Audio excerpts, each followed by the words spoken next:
Council meeting Wednesday the 21st of May. Welcome councillors, staff, media, members of the public and all those who are at home listening in. It's going to be a reasonably full agenda today, important meeting. We can set the rates, which is always important to do.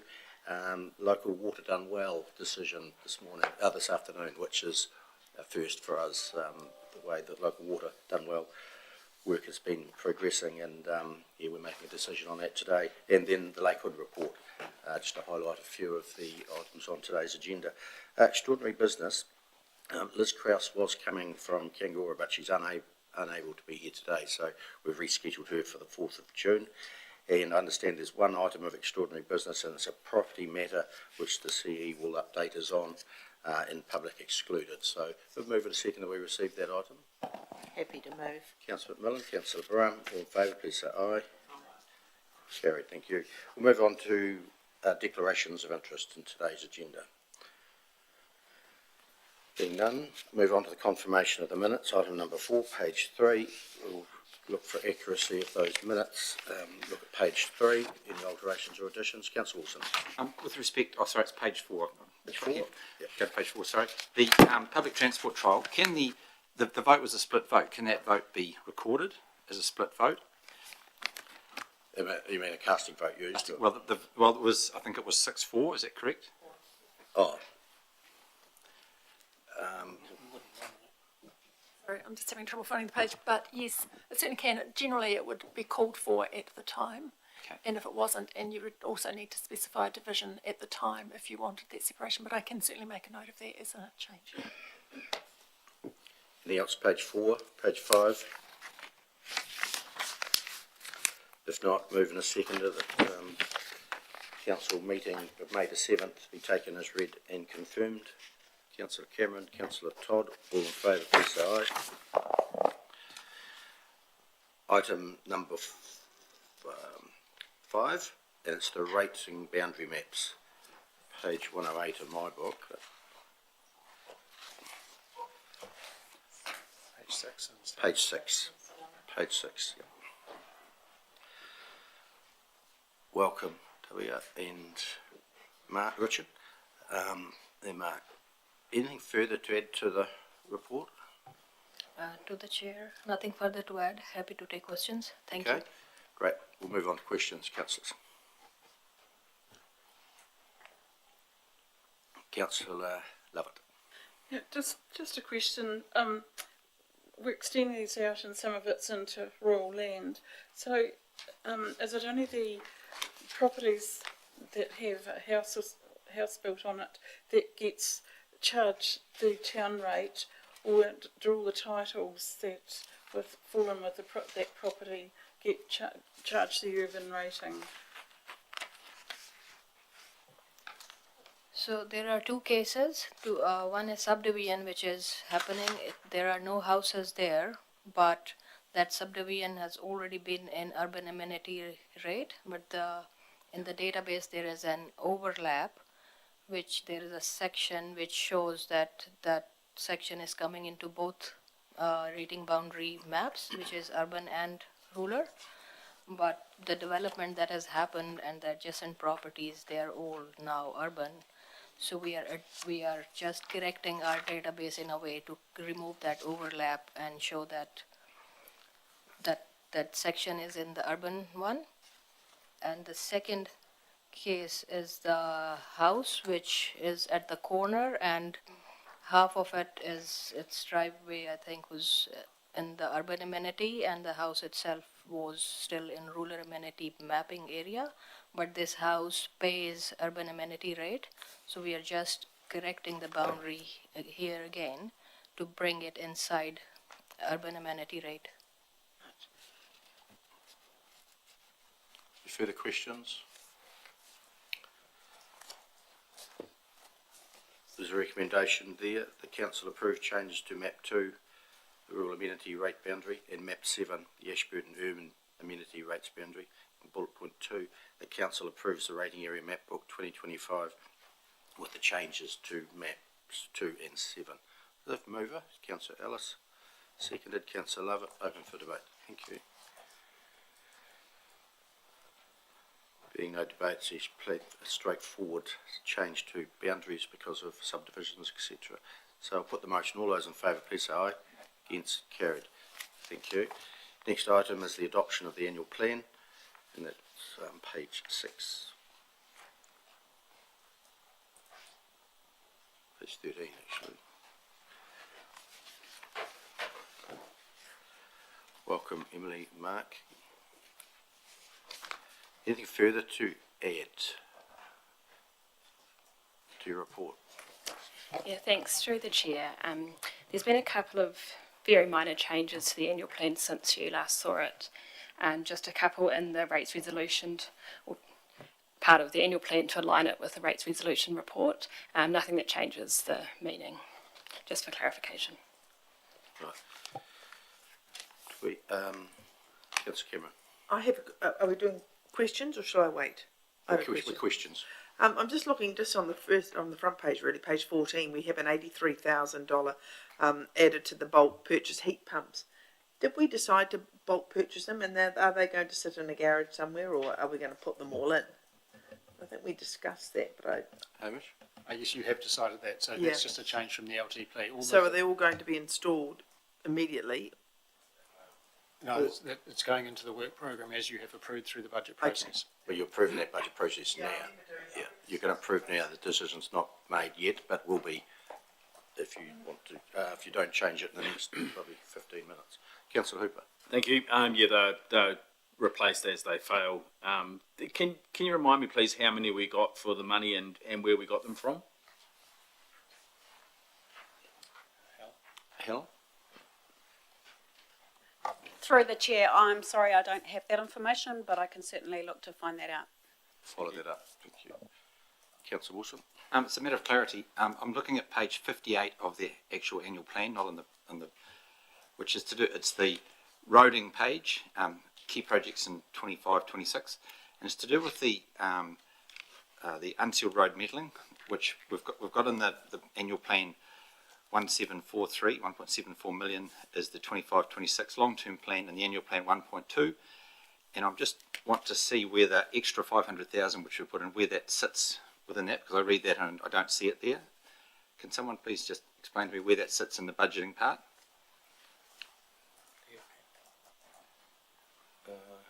Mr McCann will be able to answer that, Mr Chairman. Through the chair, yeah, that amount is in the operational budget, not in the capital works and renewals program. So it's not reflected on that page, which just lists the capital and renewals. So it is in there. That's better. It is in there, the 500,000 for the metaling of the unsealed roads. Yes. No, that's good. And also another question, Mr Mayor. Page before the Page which one? overhead bridge. It's page. I've just got to go back to it again. We have 705,000. When will we have a firmer number on the rail bridge repair or resurrection, whatever you want to call it? Mr McKeon? Through the chair, we should be receiving that in the next month or two from the consultants. Okay. We were going to put an abandoned road cone fee in, and I understand it's there to go big O in, but you need a number. If road cones are abandoned, then the owner of the cone will be fined for it, or could be fined for it, if it's left for too long a period. I think you're looking for a number, and I'm proposing $10 per road cone that is abandoned.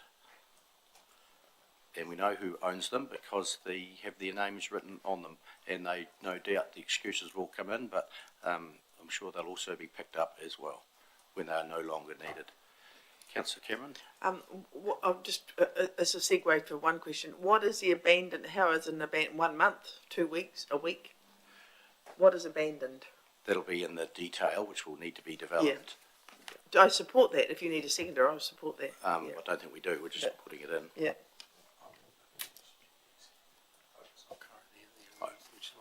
Right. Yeah, I moved and you seconded. We do need that. Okay. It's not currently in. All in favour of that? Going it. Aye. Against. Carried. Thank you. And the detail will come on that later. Any further questions on the... Councillor Cameron? I have a question on the annual plan. Can I do that? Well, sort of on the penalties. When you have a penalty for your rates, and I know this because I paid pay the rates bill last night. If you pay it late, you get a 10% immediate penalty. And if you pay it, that's 1 day late. And if you pay it, and I can't remember, was a month late or whatever, you incur another 10% penalty. Is that the same with dog fee registrations and with all other payments to council, or is that just a rate-specific penalty? Kira? That particular penalty is for rates. The dogs have a different penalty regime set out under the Regulations for Dogs Act. Can I ask a subsequent question? Is that set in the regulations, that 10% penalty? It seems a pretty hefty penalty for 1 day. Under the Local Government Rating Act, that's set out in there that these specific spaces that you can have penalties, specific occasions and timings of penalties. So every or we choose to adopt that particular penalty. It might be, is that what we choose that as a council? We say we're going to charge people 10% for being a day late. Yes, it's not so much a day late, there's a deadline. So late is late. Yes. And you will incur a 10% penalty if you're late. There's a further 10% penalty to be added at the 1st of July of the subsequent financial year for all rates that are outstanding as at year end. So that's where the two penalties come. They're prescribed by the Rating Powers Act, and we adopt them via this rating resolution. Okay, so we are in common with the rest of New Zealand. Every council in New Zealand. That seems tough to me, but that's okay. That's fine. Thank you. Sometimes with a day late, the staff have discretion on not to charge the 10% fee. If it's something may have happened, a direct credit or debit or something didn't work, they do have discretion to waive it. But if you're a regular offender, they generally don't. Okay, thank you. On page, can I ask another question? On page 24 of the summary document, the first in Stella, it says here. Which document? Page 24 of Stella. We don't have a summary document. Of the agenda. Right. Yeah. It talks about the Ashburton urban amenity rate, and that's 0.000724 per dollar of capital value, and that goes towards stormwater services, footpaths, parks, and open spaces. Is the Ashburton? I didn't appreciate this. Does the Ashburton urban dweller pay for the domain, or is that set aside because it's an attractive feature of our district? Is that comes out of another rate, or does the urban dweller pay for that? Is the question around whether the domain is the maintenance and program on the domain? That's correct. The overhead attached to the domain. The overhead, or the staff, work? The weeding, the planting of the dahlias, and the mowing of the lawns, and that. Where does that come out of? Can we just get absolute clarity from the revenue and financing policy? Tony? I think it's shared between a couple of rates, but let's just check. Tony? Thank you, through the chair. So the urban amenity rate for parks and reserves, which includes the Ashburton domain, that is split 50% through the general rate and 50% to the urban amenity rate. Thank you. That wasn't clear on that on the agenda, so I just thought I'd clarify that. Thank you. Sorry, and that's coming through in the setting of the rates report, was the subsequent report to the adoption of the annual plan. Yeah, this rates resolution, councillor, on page 24 is just the amount of the rate. It's not clarifying how your revenue and financing policy is funding each activity. Councillor Ellis? Thank you. As well as adopting the annual plan, we're also adopting the fees and charges schedule. So just want to ensure that the likes of the domain, when we adopt those fees and charges, they are being charged to those users who use those facilities and at the appropriate rate, and that we are then receiving that money. Because I believe there are areas of the domain that are not being charged under the fees and charges schedule. Well, can we get assurance that that will be done as per our plan? If I understand the question correctly, there are some areas of the domain that are subject to a lease arrangement between council and the particular sporting organisation involved, and that lease arrangement dictates how they pay. So if the fees and charges are a per hire or some other basis, then those that have a lease arrangement are not subject to the fees and charges regime. And we are receiving income from all those leases that we should be. as far as I know, I would have to research to give you a definitive answer, but the leases are separate from the fees and charging regime. I just have one question for you. It's under water, and there are more water pipe renewals in there for $1.9 million. I know we've discussed it before. As you're going to ask the users of that pipe, do they actually want it? It's a lot of money for not many users, and who may have alternative uses. We need to have a consultation on it. I have raised it before, but it's in this budget to be done. 1.9 million for 7 or 8 users is a lot of money. Is it prudent? That's the question I'm asking. We can leave it in. If they want it, then we'll do it, but we need to ask if they do want it. Councillor McMillan. Thank you. I've got two screens open. So on page 14 of the agenda, just on the differences, there's under number 5, pretty much right down the bottom, use of the reserve contributions reserved to fund open spaces projects rather than loan funding. And then I go to the actual annual plan on page 87. Are they all the projects?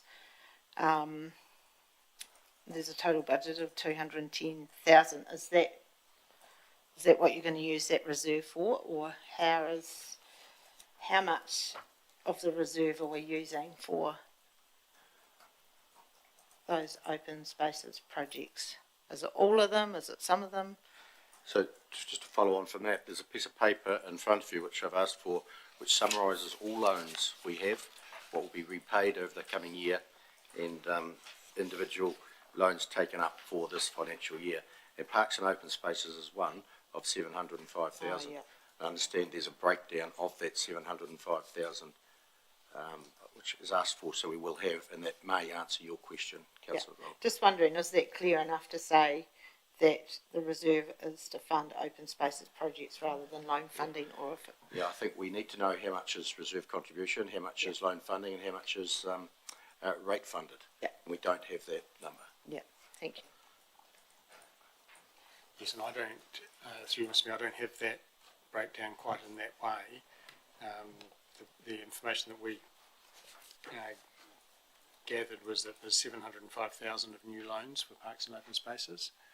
I have got that broken down into various projects, but in a broad sense of that 705 new borrowing, $460,000 of it is at the domain, and the other 245 odd thousand is for other open space projects, and it ranges from fencing, lighting, pathways, etc., signage across the district.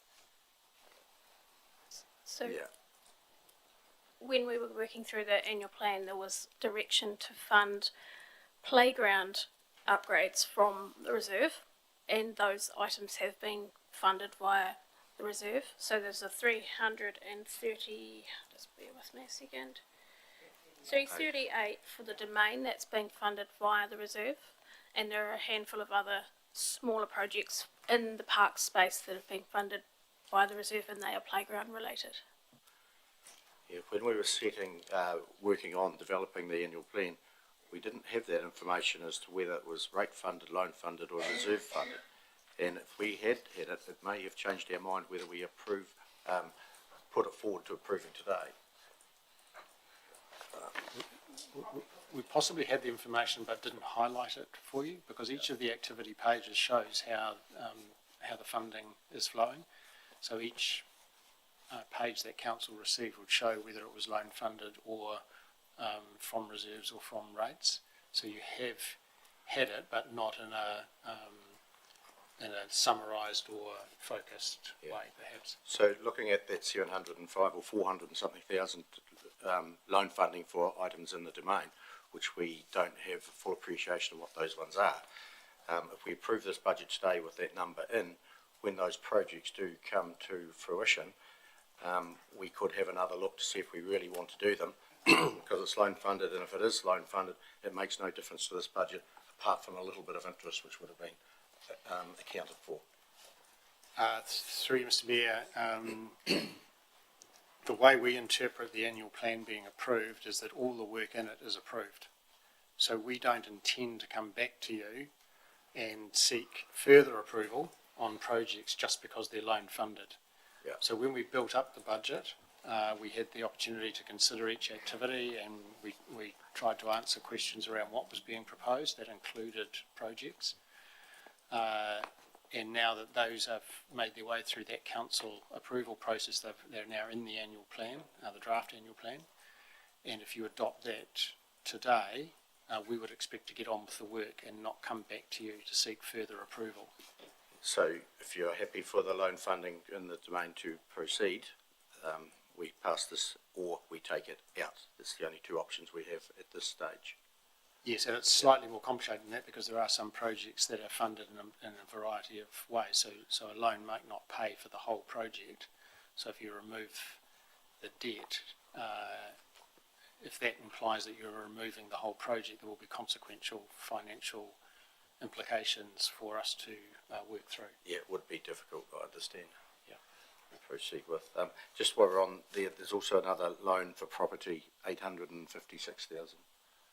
Yes, and that particular loan is for the Polytech car park. That project, yep. Yep. Councillor Wilson. It's a different point. It's to do with the Montalto water supply. I see that we're collecting. It's the only other water supply that's not drinking water supply that's not under the group scheme, effectively, and we're collecting in around 400,000 a year. And I see we're not spending any capital. When will that? When do we think that will actually be? Some numbers be put around where that heads? Because obviously they pay a lot for their drinking water supply, and it does their stocks in their houses. And I understand we're doing some work, but when will the numbers start to finish? Because it goes up the reserve goes up by like 100,000, and it's a small community paying it, so it's a lot of money to be sucking out to just be putting in a reserve without a firm plan of where it's going. Yes, so Mr McCann might give a more definitive timetable, but we are working with Te Matarawai around having an approved, acceptable solution. They are the regulator for water quality. They're doing a lot of work around New Zealand to try and find an efficient and affordable way to have mixed rural supplies like Montalto meet the water standards but in an affordable way, rather than having a multi-million-dollar treatment plant for 34 connections, trying to have a reasonable approach. That work is progressing well. We are contributing to that work. We are well engaged with Te Matarawai, although they're doing that work across the whole of New Zealand. And as soon as they have adopted or decided what an acceptable solution looks like, i.e. the point of entry filtering system really, then we'll be able to adopt that solution for Montalto, and then we'll know what the cost will be. So in the meantime, we are very conscious of Montalto, but there is a lot of energy going into finding an acceptable solution. If we were to proceed with the water treatment plant solution just in order to tick the box of completing the work, it's multi-millions of dollars and a very expensive solution for a small number of ratepayers. So it is in our best interests to continue to work with Te Matarawai for the release of the acceptable solution program. Yep, thank you. I just got one question on the wastewater, and it's wetland remediation at Ocean Farm. Do we know what we're going to do for the remediation yet, or is that still to be worked on? Through the chair, that's still being worked through. That may not eventuate, depending on advice we get back. But we are budgeting for it. Yeah. Yes, as a worst case scenario, but at this stage it's looking unlikely. Okay. Councillor Cameron? Thank you. I have a sort of a procedural question. If I look at page 93, key projects in 25-26 with regards to EA networks. You're on the agenda or you're in the annual plan? I'm in the annual plan, I think. Right. 90, yeah. Page 90 what? 93. 93. Yeah. Key projects in 25-26. It's just small dollars comparatively compared to that Te Matarawai stuff. EA Networks asphalt back driveway, and that has been delayed or postponed because the funds were used for pool filters. We will reschedule the asphalting in the next long-term plan. Has that been pushed out and put in the long-term plan already for review, or is that going to be discussed again at the long-term plan? Because some things are sort of pushed out even though we've kicked them into touch, and they come back to haunt us, whoever's around the council in 3 years' time, and we didn't want them at all. This particular project is going into the next long-term plan, so we're not pushing it out within our planning cycle of the current long-term plan. So council of the day will decide whether or not that stays. So it's sitting there waiting for council to make the decision. Yes, of the day. when we develop the next long-term plan. So as we start that process over the next 18 months, then the council of the day will consider whether or not they wish to do that work. Because my question really relates to some things we've said we do not want at all. Like we don't want them undertaken at all due to for whatever reason. And sometimes they're still sitting later on in the long-term plan where we actually wanted to get rid entirely. That shouldn't be the case, councillor. Okay. If you get rid, we get rid. Okay. When there was 100 EA Network Centre, I'm just picking on this because it's the page I'm open, 102,000 in year 2 of the long-term plan to upgrade the scoreboards, but the scoreboards failed earlier and we had to use that money earlier because of the scoreboards. So what has happened to that 102,000 in here? That's been spent already? Yes, but we brought that specifically to council to get approval to bring Yes, you that did. forward on the That's basis right. of the infrastructure So failing. that money has spent, So so it it's will gone. come out of year Yeah. 2 of the LTP budget. Oh, it'll because we've come out already of year 2. Because we've already spent it. So that would be, yeah, okay, thank you. Just a question on the food and organic waste. It's budgeted at 564,000. We're getting subsidy on that, which was Where are we? most of it. On the page 66 or around about is on waste management of the budget. Have we accounted for subsidy on that? Because it's quite a high subsidy, I think, too. Was it? Mr. McKee, you might know what the subsidy is. Through the chair, we did receive 600,000 up to date as a subsidy for that.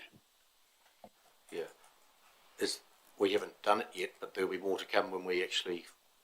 Yeah, I think there's a second portion to that as well, as a second stage.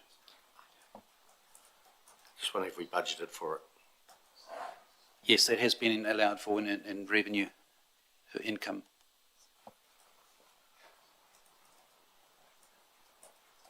No, sorry, through the chair, I think it was received this current year.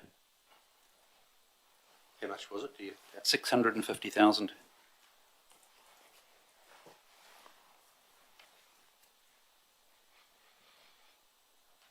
Yeah, I can't see it on page 66. So on page 66, you can see under the annual plan funding impact statement for waste, solid waste, there's 205,000 sitting there as income under the subsidy space. But it's not 205 though. I thought that must...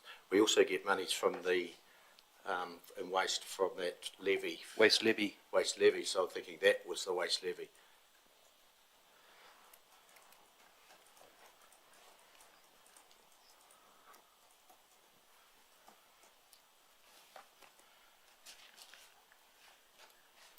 So we can... Oh, Hamish, you've got... Oh, sorry, I was just saying, we'll need to check that. We don't seem to have an answer off the top of our head. Thank you. Councillor Wilson. With our debt increasing up to 167 million, are you confident that the money we have, because obviously this was done a wee while ago, confident that we have the correct expenditure on interest in the budget going forward? Because obviously the world is fluctuating so much. You know, are we confident that we're not going to suddenly have to find another few million to pay interest if rates don't drop as quick as we thought? We are confident because we're taking on the weighted average cost of capital, so it's interest income against interest expense, and then we have help from Bancorp to give us direction on that. And just through Mr. Mayor, the amount that is being charged interest will depend on the tender box, depend on the speed of works as to when the financial commitments incurred. So we do our best at this stage to accurately forecast the cost of our debt, but not only do interest rates fluctuate, but so too does the work program, depending on the tender box and the speed of work. So all we can do is our best forecasting, but the actual answer will no doubt be subtly different in places. Any further questions? If not, so I'll move the adoption of the annual plan 2025-26. Seconder, Councillor Miller. Second. Thank you, Anyone wishes to speak? Open for discussion. Councillor Wilson. I'm happy with the annual plan we're putting forward, but I do feel next year I'd like to have a lot more rigour around some of our costs, especially in the open spaces place, because it was alluded to before that when we do a long-term plan, things get put in the long-term plan and they tend to just fall, as the word I'd use, into the annual plan. And one of those was perhaps the Rebellion Park upgrade, which we actually took it out of the annual plan. We physically had to drag it out. If we hadn't have seen it and dragged it out, it would have still been sitting there. So I'd like next year to start earlier and have a lot more rigour around those costs, because things have changed. As you'll see, some councils are cutting staff and they're looking at dropping millions out of their budgets. And we haven't perhaps done that this year because we felt that we're in the right place, but I'd like to go forward, be looking at more rigour into some of those ones there that are just dropping into the plan rather than actually having more rigour around them. Yeah, I think the budget process starts in December for staff. So I think what you're asking for is more detail on those projects that are coming through there and how they are funded, whether it's rates or loans or whatever, and that will, I think, would answer your questions. Further debate? Councillor Todd. Thank you, Mr. Mayor.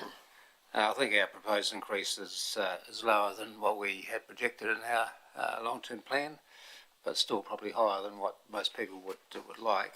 But I think we just need to emphasise that there are projects that can't be delayed, particularly in water and roading, that they must progress. So we've been through our budget line by line, and I think we've come up with a reasonable result.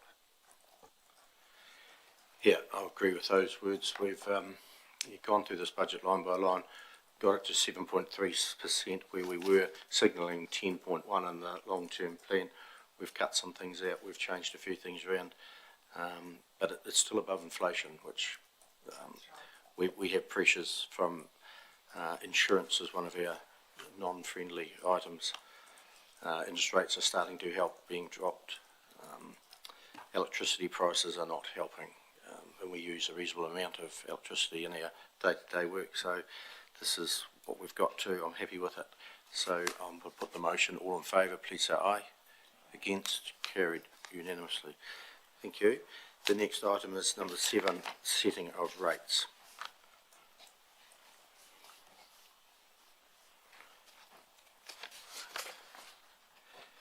Erin, Helen, questions? Well, nothing further to add, I don't think. There shouldn't be. Questions, councillors?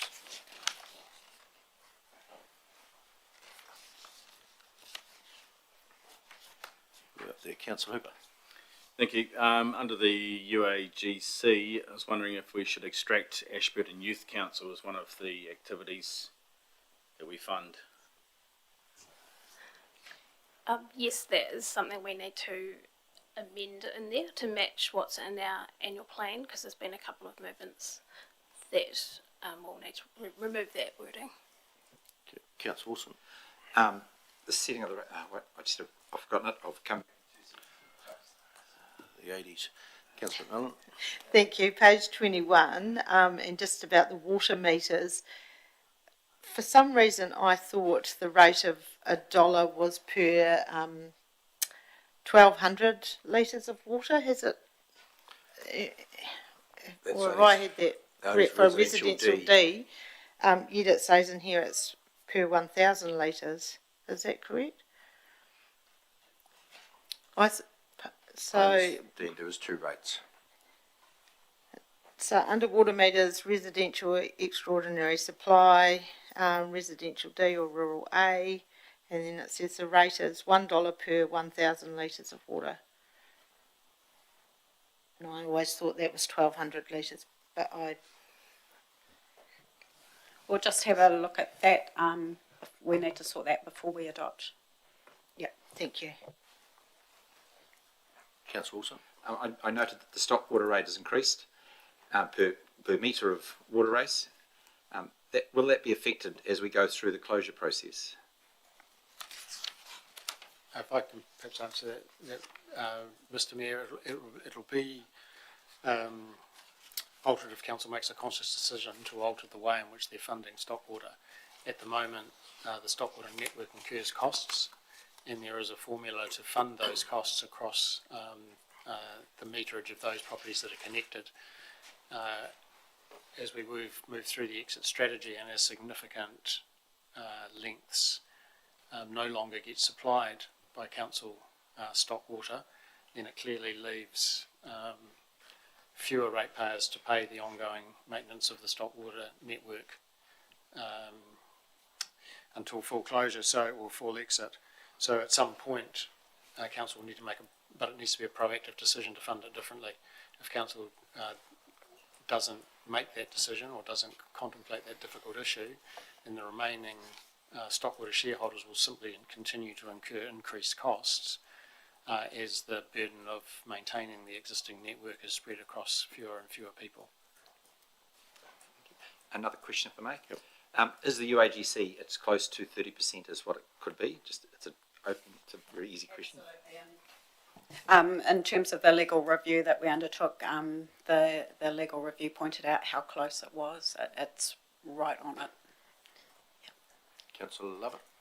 Going back to the stockwater races, with them closing and now the cost is falling on the ones that are left, I have to ask, is it fair to them that are left carrying this charge, especially some of these farms have kilometres of water races running through them? Should we not have a cap on that where we charge? Because where's the fairity with all this, whether we should be taking a little bit off everyone's rates? I think that's a good debate discussion point for the next annual plan. Because we did talk about this earlier.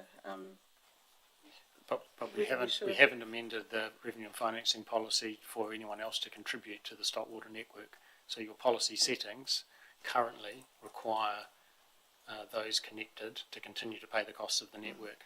And so that's the piece of work that no doubt the next council will want to do, is to work out how to continue to fund the balance of the network through the exit process. But at the moment, this is your policy settings giving you this answer. No further questions. Thank you. Resolution there. Oh, Helen, sorry. Through the chair, just confirming the water rate, it is 1,000 metres cubed, and that's consistent with what was set in the long-term plan.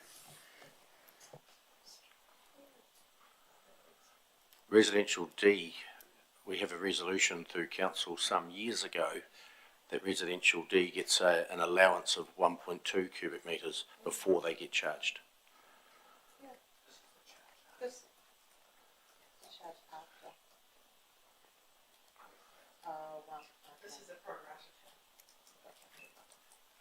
It is a resolution of council, so it must be in there somewhere. 1,000 litres here, as I read it, is just the per rate charge. This is not the amount that needs to be consumed prior to the charge being incurred. This is just how we charge once you get beyond the limit. Right, that's the clarification. Thank you. Councillor Cameron? I'd like to move the recommendation, please. Yep, that we set the rates under the Local Government Act. I'll second. Is in the recommendation bullet point 1, and Councillor Lovett seconded. Open for debate. Councillor Wilson. I'm happy with setting the rates, but I think I need to draw to attention that the rural rate is going up quite substantially this year, 8.8% or somewhere there, but rural people can have the comfort that we're investing heavily in roading. Even though it's unsubsidised, we are investing heavily in it to ensure that those roads are up to scratch, and people have asked for that. So I can see there will be some pushback on the rate increase, but they are getting something for it. It's not just being lost in the greater council budget.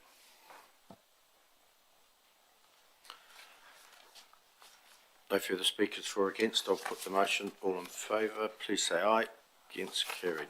Thank you. Next item is number 6, local water dug well. Page 30. Mark, Tony, welcome again. Anything further to add to the report? No, nothing further to add. Questions? Councillors? Just probably a question for you, Mr Mayor. You forwarded on an email to us all this morning that came from the Minister. Yep.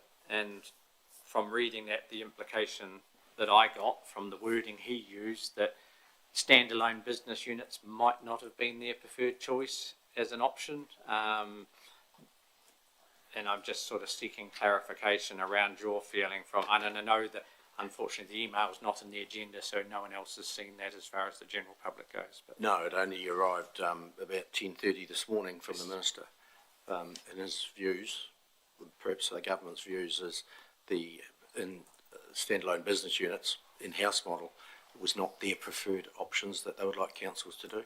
But also amongst that letter, it did say there is an ability to move to a something else in the future if council warranted or decided.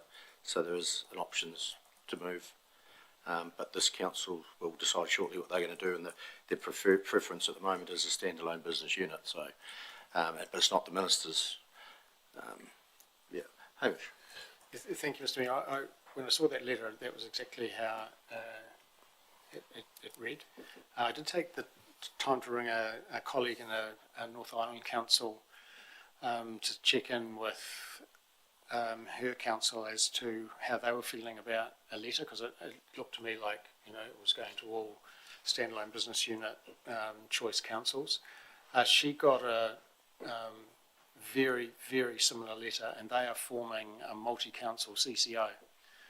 So I think the intention of the minister was less about trying to warn us off a business unit and more about, as we're coming to make the decisions, be really, really clear that we're meeting the obligations of the reform, the financial sustainability, the best interests of the community and their water supplies going forward, rather than being a particular message for those opting for a standalone business unit.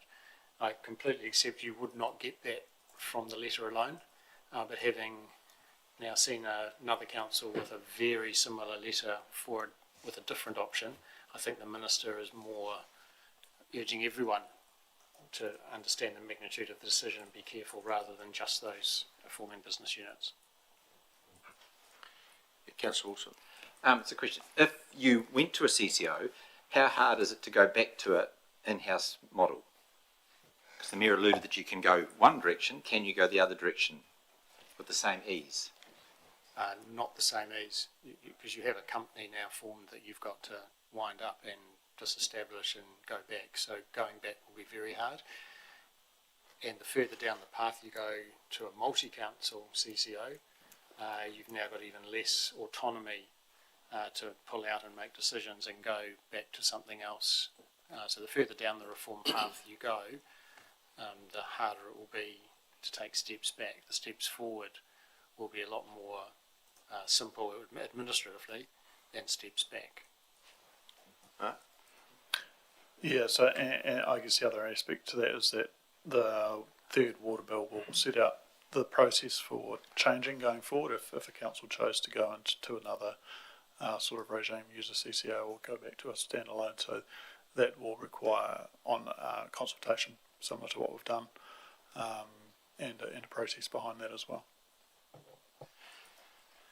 Another question, if I may. We've recommended a standalone business unit.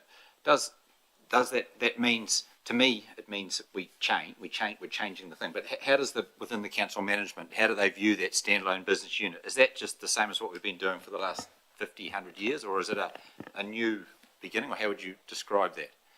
It's definitely new. It's definitely different. The business unit will have a much stronger structural basis for focusing on water. The intention is for it to be governed as a business unit. The requirements to ring fence, particularly financials, are more stringent than current regime. And there are documents that need to be prepared for a standalone business unit that aren't currently required by the current arrangements. For example, a water strategic plan, water budget, water planning documents that currently are embedded inside council's documents and don't have potentially the same focus as a standalone focus will have. So no, we're gearing up for different, but with inside council. So the employees will remain council employees. council will remain ultimately responsible. It is not the same as a CCO, but it is certainly a greater degree of independent focus than currently. Councillor Cameron? With our water service delivery plan, I understand that has to be submitted or put in this September. Does this decision form a basis for that? So now that can accelerate, or is that well underway, or where are we going with that? Yes, this is the basis for it, but Tony might like to comment about how much it accelerates it. Thank you, through the chair. So up until now, we've been looking at the water service delivery plan template, but actually been unable to go and complete it because we weren't sure which way we're going. So today's quite a pivotal decision for us as officers to be able to get that work cracking on. Metaphorically speaking, tomorrow you will start doing the nuts and bolts of the water service delivery plan. We actually started this morning. Yes. Oh, well. And how does council fit into that? Will that come to council progress reports, or will we see the development of that plan, or how does that fit with us? We can certainly report to you via activity briefings and update you via that, but at this stage it's planned to come to you in full on the 6th of August, I think it is. Okay, because we probably need some time to understand the implications. I mean, I know the funds are ring-fenced and all the rest of it and the standards are set, but it would be... Yes, through Mr Mayor, we see the water services delivery plan now as being an administrative step to give effect for council's decision. All the plan is simply now trying to capture the decision you've made based on all the information you've seen to get the DIA/government to sign it off as an appropriate way to deliver water services. Okay. It's not a document for widespread debate and input from councillors. It's not a public-facing document. It has no purpose beyond serving the DIA. And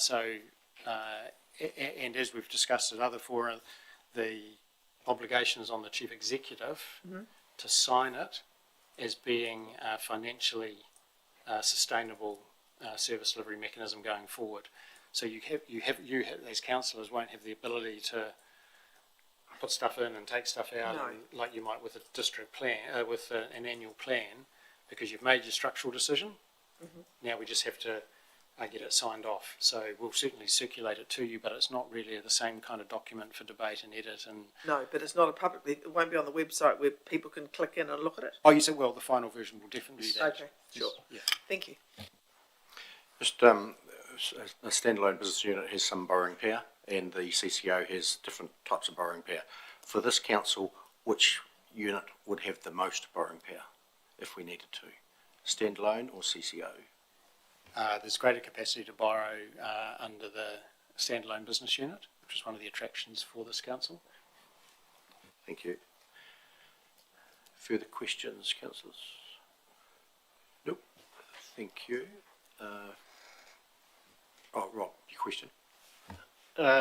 What we've seen, Hamish, is obviously given a majority of us are probably the warm fluffies with all the good things about it, but what would you personally see as the biggest threat of going standalone?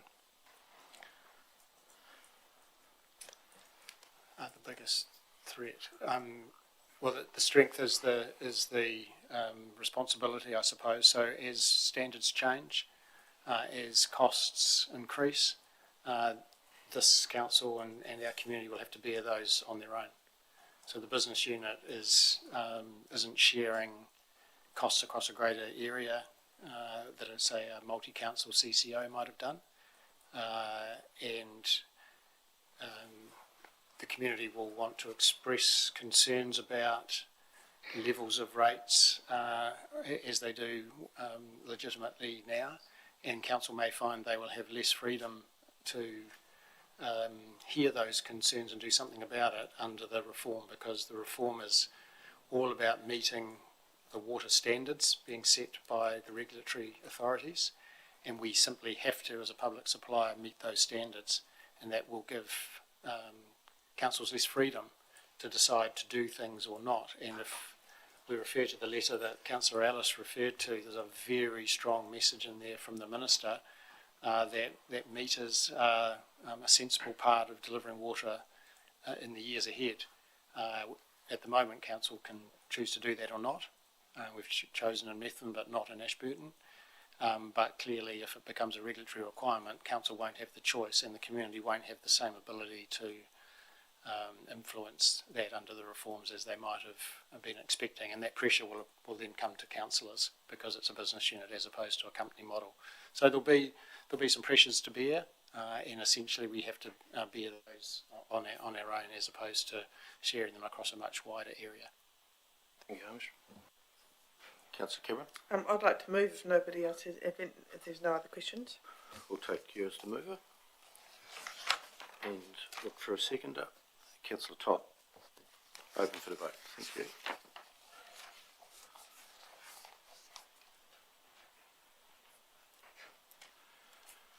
Oh, we've got Councillor Ellis. Thank you. Yeah, I agree. Today's standalone business unit is the best option for our council, listening to what our ratepayers had to say. I think as more understanding evolves over the next 2 or 3 years of the implications of that, for us and both central government, we may see some other changes forced upon us, because financial sustainability is about the running of that business unit. It's not about the cost of the water for the ratepayer. And that's my fear, I think, just us going alone is the final cost of water to our users. So today I support this because it's what our ratepayers want, but in 5 or 6 years' time, do I think it'll be the same? Probably not, but that will be a wait and see. Councillor Hooper. Thank you. I think the community is very happy with the work that our water people have done in the past, and 88% support of our proposal says it all. So, very happy. Yep.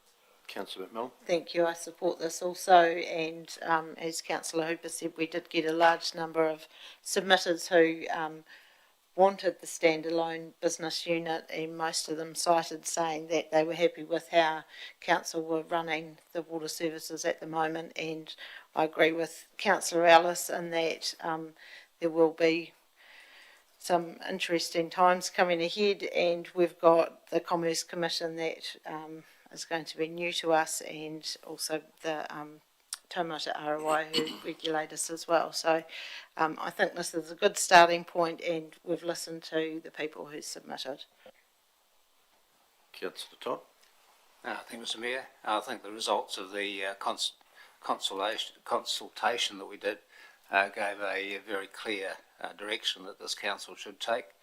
As we've said, we had 234 people submit, which is 88% in favour of the standalone model. So, when you hear or read comments such as they wanted local control and local knowledge, local accountability, etc., they trust us that we are going in the right direction. So I believe that the standalone model is the way to go in the present time. The new standalone model will still have its challenges, as we must comply with the new regulatory standards and water quality regulations. So there's new standards to be set, but I'm sure that our council staff are up for it. Councillor Wilson. The submitters that were against had other views on the other options.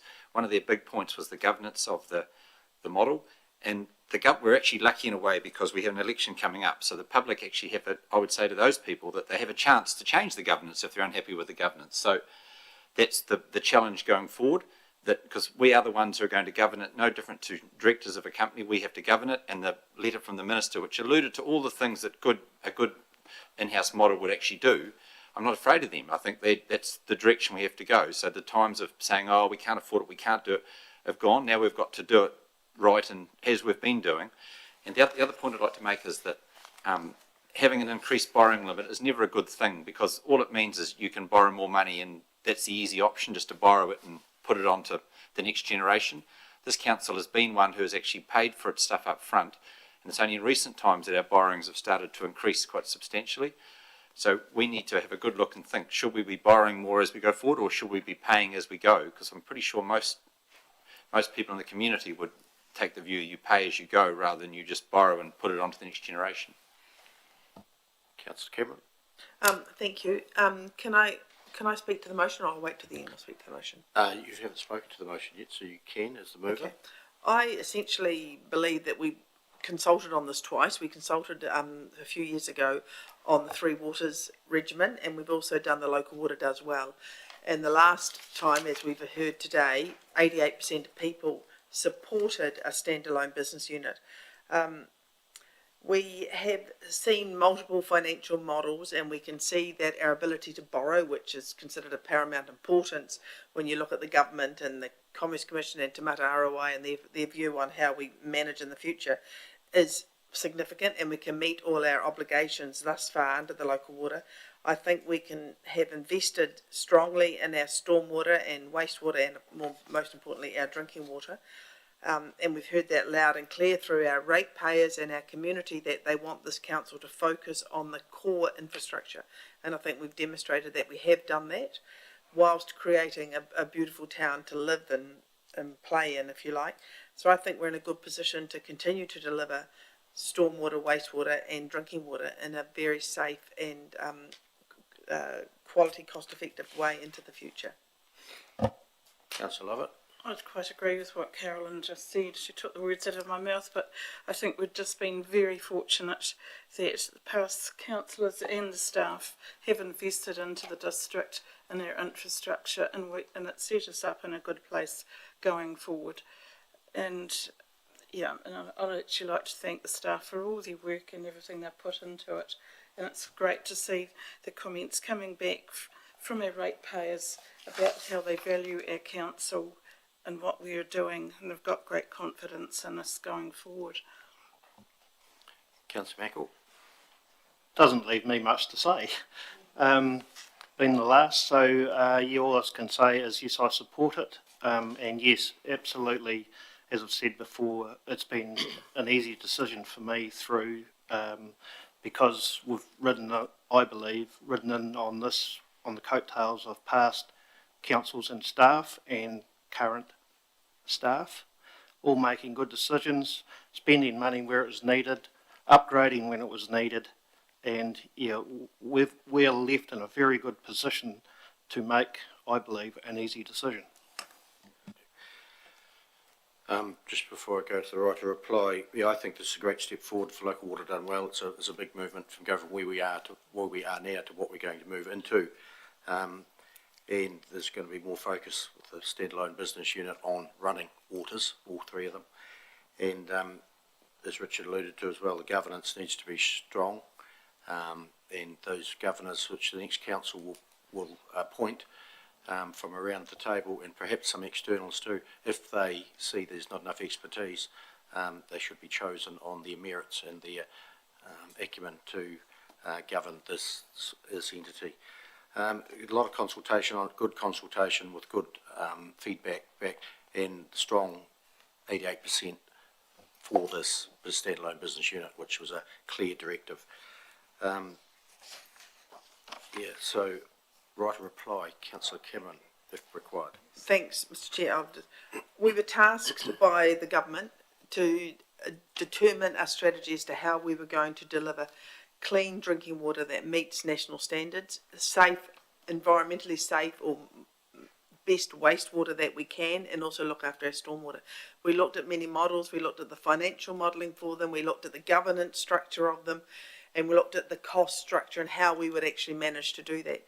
And I feel very proud of us in that we have determined that a standalone business unit is the best way forward for this district, and I trust that will deliver what we hope into the future. I will put the motion. All in favour, please say aye. Against? Carried unanimously. Thank you. And I'd just like to congratulate and thank the staff for all the work that's gone in to get to this point now. It's been a huge amount of work over a several number of years to get to this point. I know it's not over yet. You're still at the plan to now develop and bring to us on August the 6th, which is only 6 weeks away. But you will achieve it because you are achievers. So, and we'll have that ready to go to Wellington in September. So thank you for the work you've done. It's been immense. Yep. Next item is 9, Water Races Bylaw. Next steps.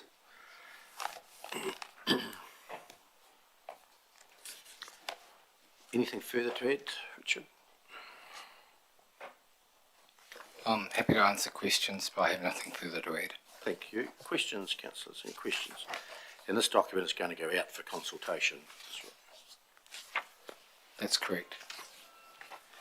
So we're adopting today, if we adopt to take it out to consultation. Councillor Wilson.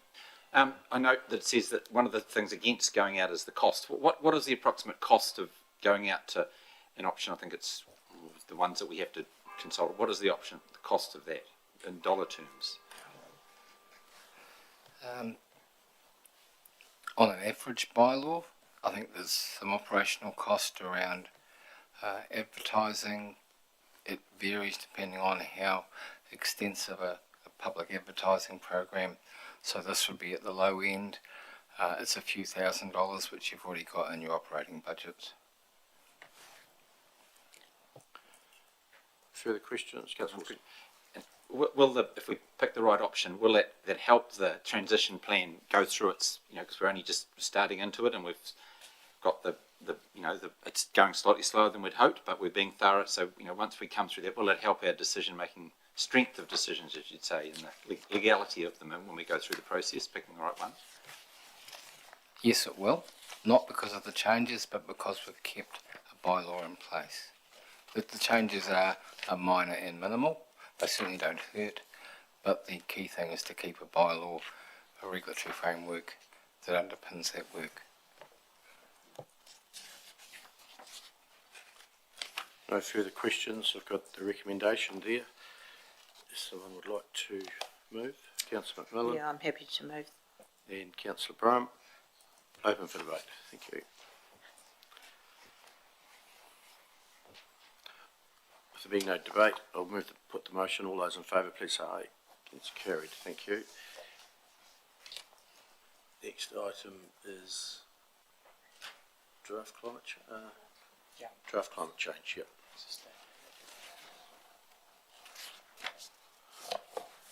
Item number 8. Anything further to add to the report? Thank you. Yes, just one minor comment. As you would have seen in the consultation document, question 3 is referring to the use of an online spend it tool. It's a bit technical, but we cannot incorporate that tool in the online submission, so we've changed that question to a ranking, asking people to rank their priority areas. Okay. So just a change of question in the consultation document, the way it's formatted. Okay, so you'll make that change? Yeah. Yes. Thank you. Questions, councillors? Councillor Cameron. Page 80 of the actual strategy, it's in the agenda, page 80, I'm guessing. Our aim, paragraph halfway down, the community is already doing a lot, of course, which I agree with, and also asking council to take more action. Have we gone out to consult the community on our climate change strategy? We certainly have consulted in the past, coming up with the climate change policy and climate resilience plan. Obviously, we also consult via LTP processes and often get a lot of feedback around that side of things. There's been ongoing conversation with youth around climate change, and certainly in conversations. So it's a generalised comment, essentially. Beg your pardon, sorry. It's a generalised comment. Yes. Yeah, So, okay. yeah, it's ongoing, but certainly we continue to hear from the community about climate change. Okay. I've just got one question, page 57. It's under biodiversity, second last line. Talks about flowering times and earlier timing of leaf unfolding, changes in gestation length in some species, and it's highlighted there that McInnes. So I went to that and had a look at that, and it doesn't make sense to me. I couldn't see where gestation lengths of what have ever changed, and for earlier flowerings. I'm just wondering if that statement's correct. Page 57. Oh, sorry. It's under biodiversity. I'll find it for you on Stella.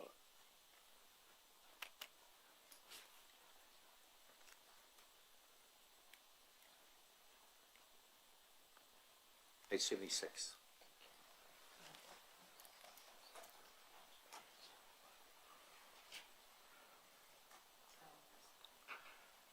And it's also mentioned weed proliferation. I don't know if climate change is causing that, but who knows?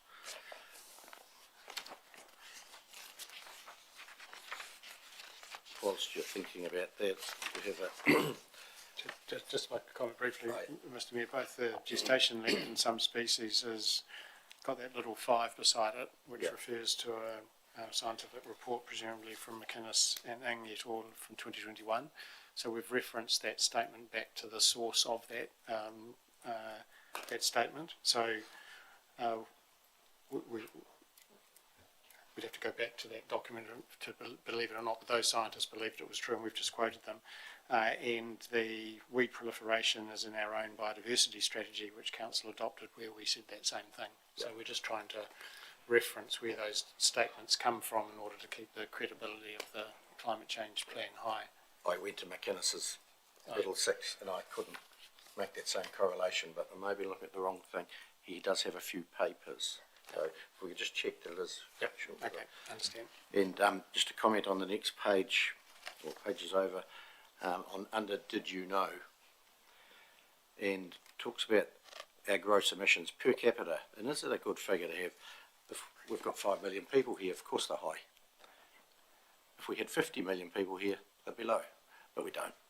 Is it a good statement? I know it keeps popping up that we high per capita, but I don't know if it's a good measure. Councillor Wilson.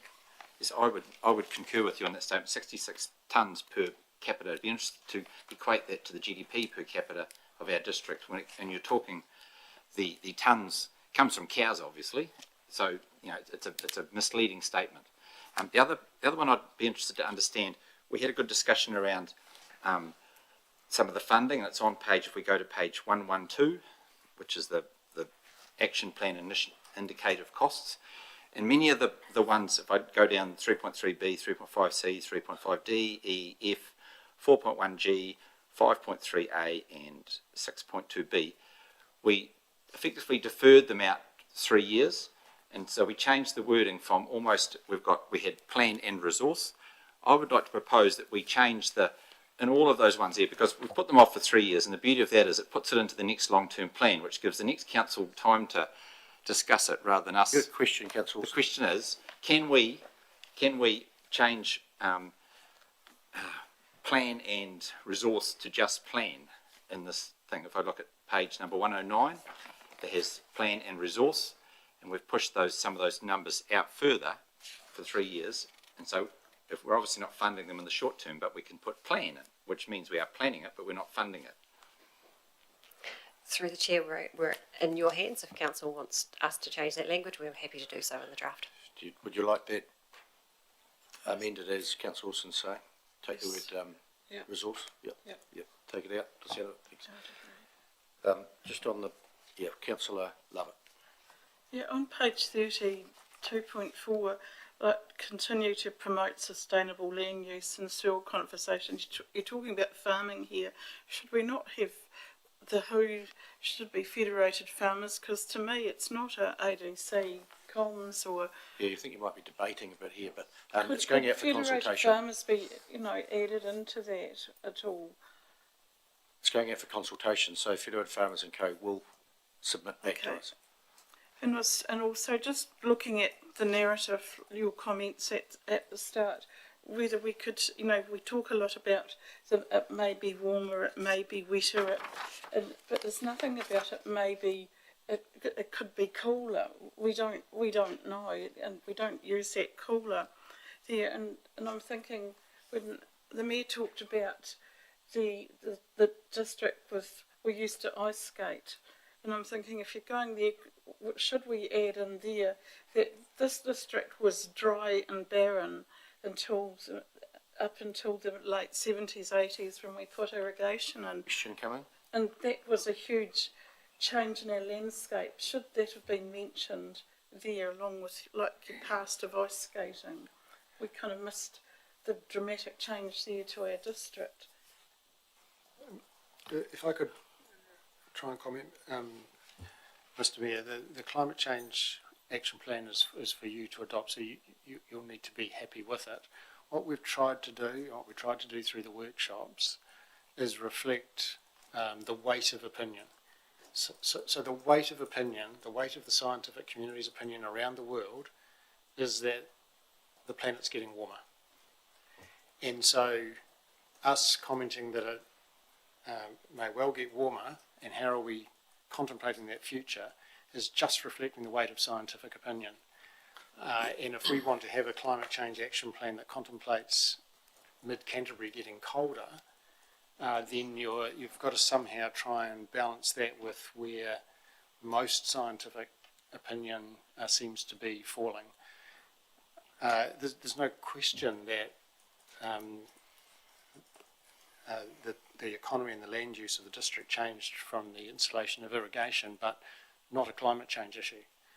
So the reference to ice skating in the past in the Domain is trying to demonstrate that back in the day it appeared to be a bit colder than it is now, because you used to be able to ice skate, now you can't. We're not trying to comment on all changes in the district and relate them all back to climate. And we know there are passionate views held about climate change. We know there are many views about what is the extent of the difference that individuals and small countries can make.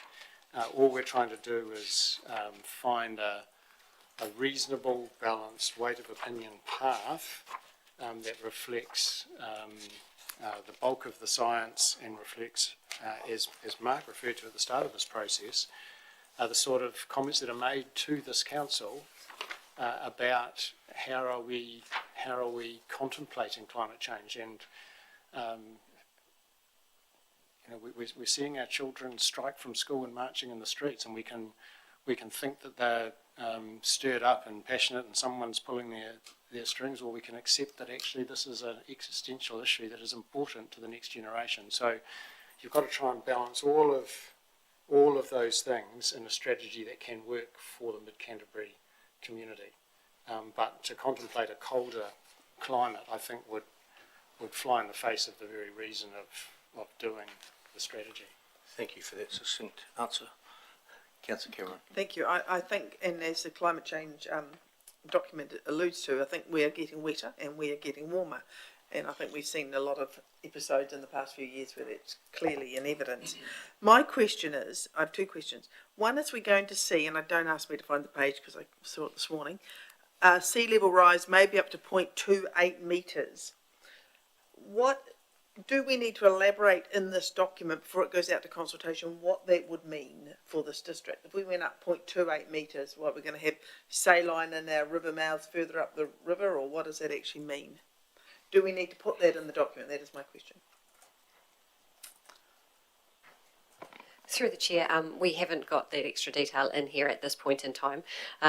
Comparatively, when we look around the rest of New Zealand, sea level rises is least impactful on our district. We're in a relatively fortunate position, so we've chosen to focus on some of the other impacts that we'll experience around the wetter. That's fair enough. And that was my question, because we do talk about it, and we don't have a huge coastal community. We do have little districts. We just want to make sure that they're not going to get drowned out. My next question relates to, we are measuring greenhouse gases, but we've got, can I talk about costs in the thing? Is it a question there? Yes, a question. Okay. We're currently doing them, and I think we've seen from this council, we've presented our carbon footprint, if you like, as a council somewhere, and we've got new costs in here. If we adopt this this will go out to the community, and the community will come back and say, yes, we like this, we want to do this, we want to see this. Does the money accompany that? How do we get another chance to review the dollars? Thank you, through the chair. So the reason that we've got the dollar figures next to the actions is to be really transparent with council and the community that to be able to enable us to undertake these actions and deliver on them, there will be some cost associated with it. This does not confirm the budget, and so everything will then still need to come through the next annual plan or LTP budget. Because some of them look to me like they're new, and it looks like they should be existing. Like it looks like we're already doing it, you know. But that's fine if we have another look at it later. Yeah, it'll be going through a consultation process, so there'll be a hearing on it. So time for changes then if need be. Listen to the people. I've just had one question on page 116. It's under introduction, and it talks about the floods that heavily impacted our district in May 2022. I thought they were May 2021. Correct, yes, we'll update that, thank you. How could I forget? Councillor Ellis. Thank you. Page 104, item G, I thought we'd dropped out investigating the economic feasibility of a local composting operation.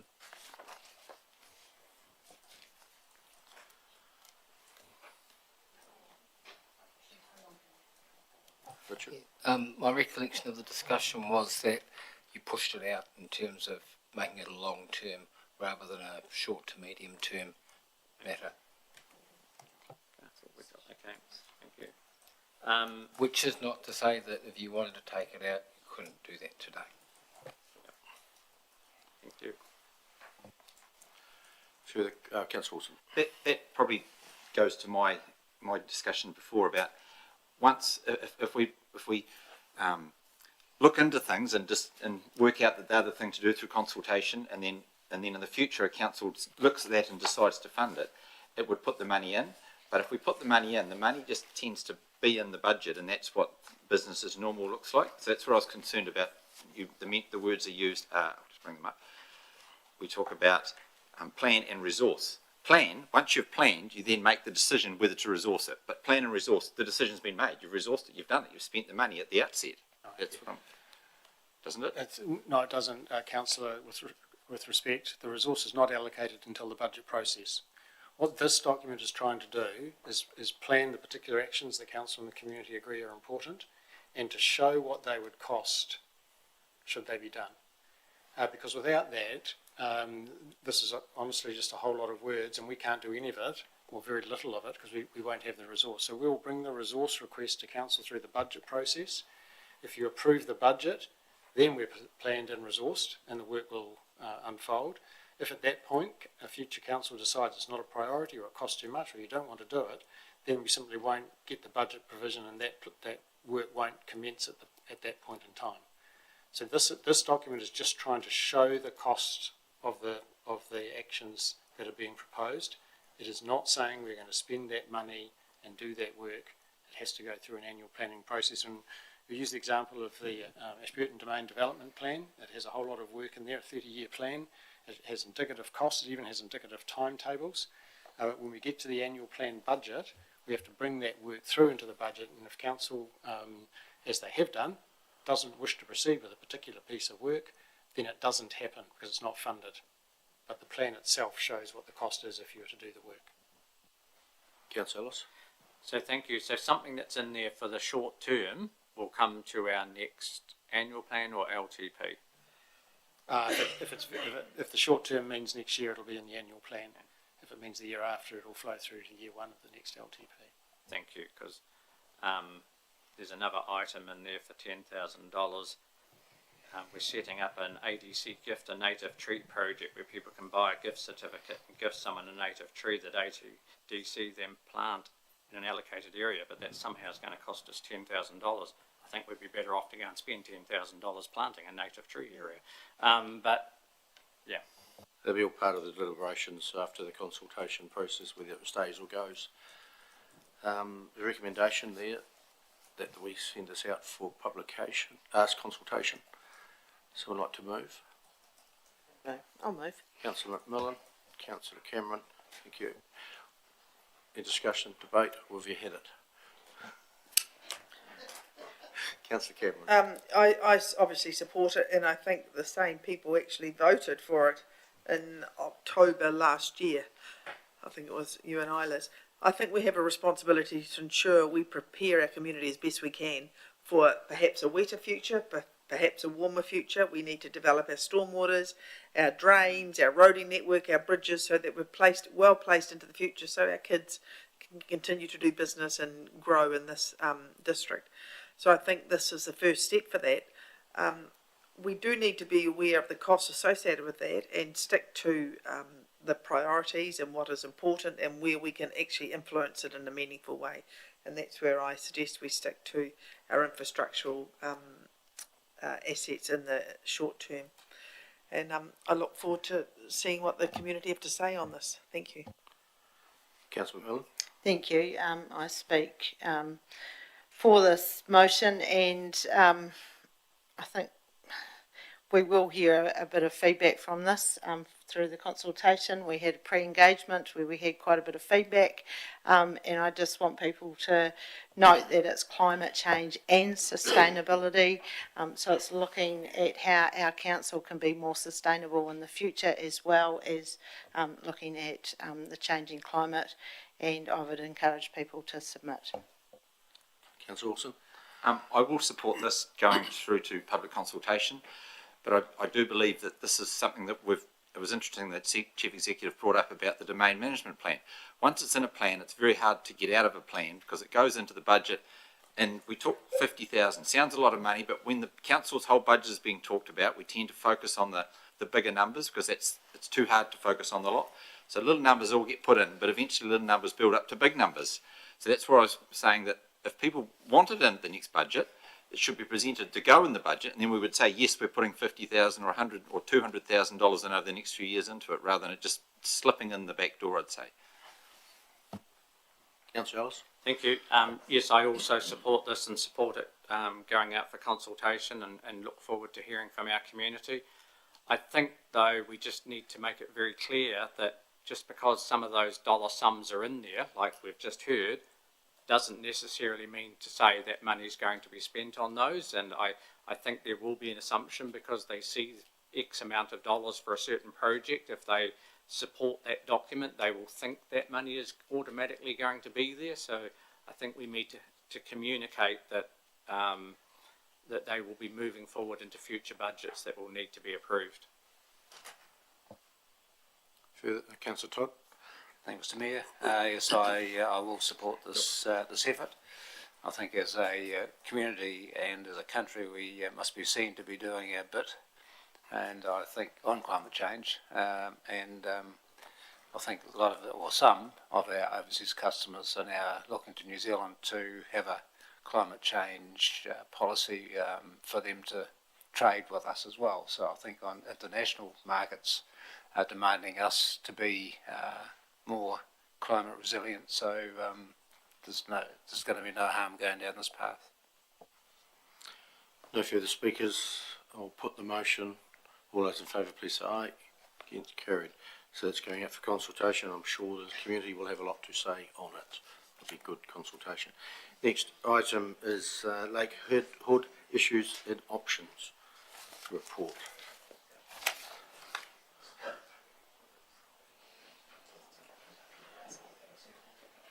Page 127. Welcome, Tanya. Neil? Anything further to add to your in-depth report? No, nothing further to add. Thank you. Go to questions. Councillors?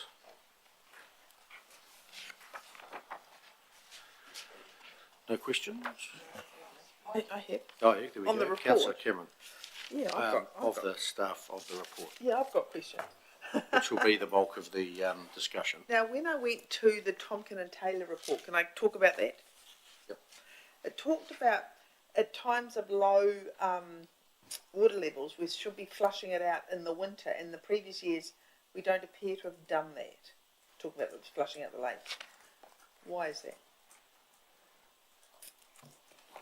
It's entirely dependent on the flow of water that we can get from the inlet. Okay. And if there isn't sufficient, or if it's full of sediment, we won't. Okay. Can I carry on? When I look at page 158 of Appendix 1, which I think is a Tompkin and Taylor report, it talks about the solutions. They appear, and I'm going to refer to a Chief Executive's comment last time in response to the Mayor's comment, there are a lot of things that need to come together in like an orchestra in order for this lake to be, which is all what we all want, to be of good quality so that the skiers can ski and people can swim and everything else. And it talks about all the things in there, and they seem, I'm just trying to find it, Neil, that seems like, it seems we've got nowhere to go when you read this report. There's four, oh, here we are, Lakewood overview. The main issues are surface water, the Ashburton River and Carter's Creek. And when you read about Carter's Creek, that seems to have a little impact because it doesn't seem, we thought it was catastrophic, Carter's Creek, but it doesn't appear to be. in terms of the flow going in and the volume appears to be a small amount. Oh, it sort of alludes to the river and flood when we're putting sediment in and brown water. That appears to be more significant in terms of contamination than Carter's Creek. We were going to put that phosphate sucker upper at the end of Carter's Creek. I remember we discussed that in council about a year ago. I don't know how effective that has been or not. Our groundwater, in that it's a porous groundwater, and we're getting a whole lot of phosphate coming out of that. I don't know how we deal with that. Structures, inlet and outlet. And when you read put more water in, it appears that the strategy here, if we put more water in, we have to put it more in multiple locations, because where you put it in, it's going to stay in the one spot and clean that area, but not that whole area. Have I understood that correctly? Because I'm not a scientist. And future lake, and then we go down to lake and canals. Our canals are too shallow, is what the report reads. Have I understood that correctly? Have I essentially summarised it in a succinct fashion?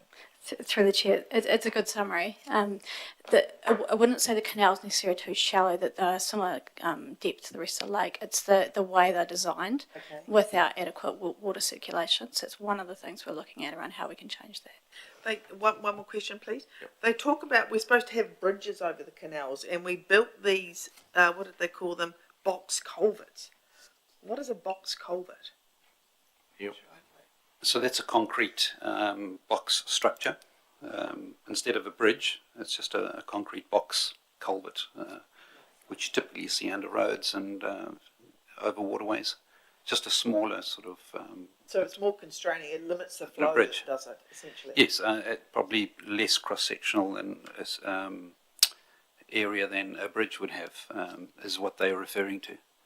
So that seems to be causing a problem. That is one thing they have identified that should be considered if we are going to look at the circulation of the whole lake and connections between canals and the lake.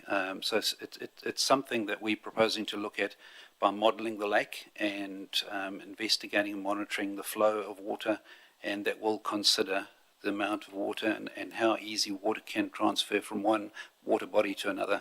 And that seems to be the crux of the matter, really. We need to get the flow better. It's certainly part of it, yes. Yep. I've got one more question. The dollars, reading the report, I get the vibe that we need to do a lot more research and a lot more work before we can get it, and we all want a good, productive resolution to this issue. We've got to spend some dollars on understanding what is causing it, understanding where we can best spend the money in order to get a better outcome.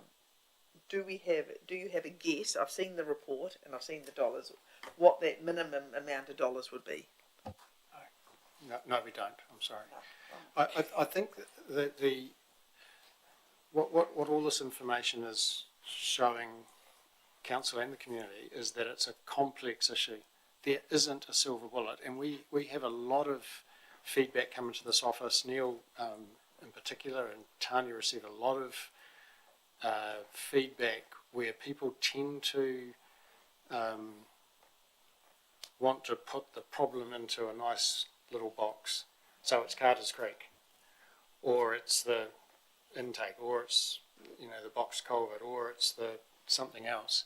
And I think what all the information that we can glean is saying is that all those things are likely to be part of the problem that has built up over 22 or 23 years.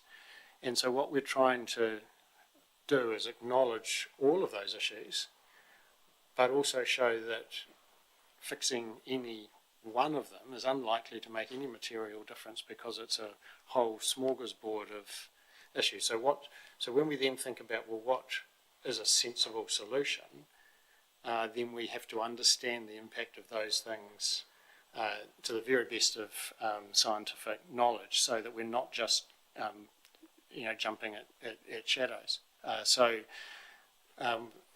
Neil has done some very valuable work. It's establishing a contact with Susie Woods from Lincoln University, widely regarded as the leading cyanobacteria scientist in New Zealand, and she's just up the road at Lincoln. He's shown around the lake. She's had a good look. She understands what's there on the ground, and she is proposing to do some modelling of the lake so that the importance of each of the issues becomes a bit clearer, but from a scientific study background. And she's proposing a trial of some of the numerous potential solutions that have been offered to us to see whether any of them will make a material difference. And that's what all this information is trying to show. It's complex, there's a variety of issues. We want to do some modelling of the way the water moves around the lake and understand that better. We want to trial some solutions. That's what, if I was to summarise the report, that's what the information is in front of you. But we haven't found anyone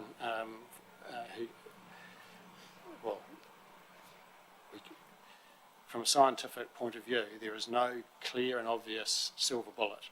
There's no one thing anyone can do to solve the cyanobacteria issue. But there's a whole lot of things that we might be able to do if we can prove that they are the best things to do. Just on cyanobacteria, can it be present but you can't see it, or the water looks clean and clear but it does have cyanobacteria in it? Is that a true statement? Yeah, we believe that sometimes they can test clear water and it can show high readings of cyanobacteria. So although that it is usually commonly considered, you look at the most visible occurrence of the cyanobacteria, there have been times when clear water has tested higher than sort of darker green water. So it's very difficult to say just based on visual assessment. Although visual assessment is used as a guide, it doesn't necessarily mean that. Yeah, and in the report it talks about, it's been discussed, of dividing the lake up into different sections. At the moment it's one water body, so one little corner gets it, the whole lake's affected, so to speak. How practical, simple is it to, say, divide the lake up into canals, ski lane and main body of lake? Is it just a matter of putting a rope up, or does it have to have a physical barrier where the two waterways can't join? Would you know? Yeah, yes we do. We've talked about this a lot, and the scientific opinion is that it's one water body because the water moves around all parts of it, and the cyanobacteria in particular can move from one part to the other by the flow of water. So a bit of rope is not sufficient. Wishing the ski lane could be measured separately from the canals is not sufficient. The scientists regard it as one water body, and that's how we've continued to administer the cyanobacteria protocol. So if it was to be multiple water bodies, there would presumably have to be no flow of water from each part to the other, and that's not simply how the lake has been designed. Practically it would be very hard to achieve. If not impossible. Yeah.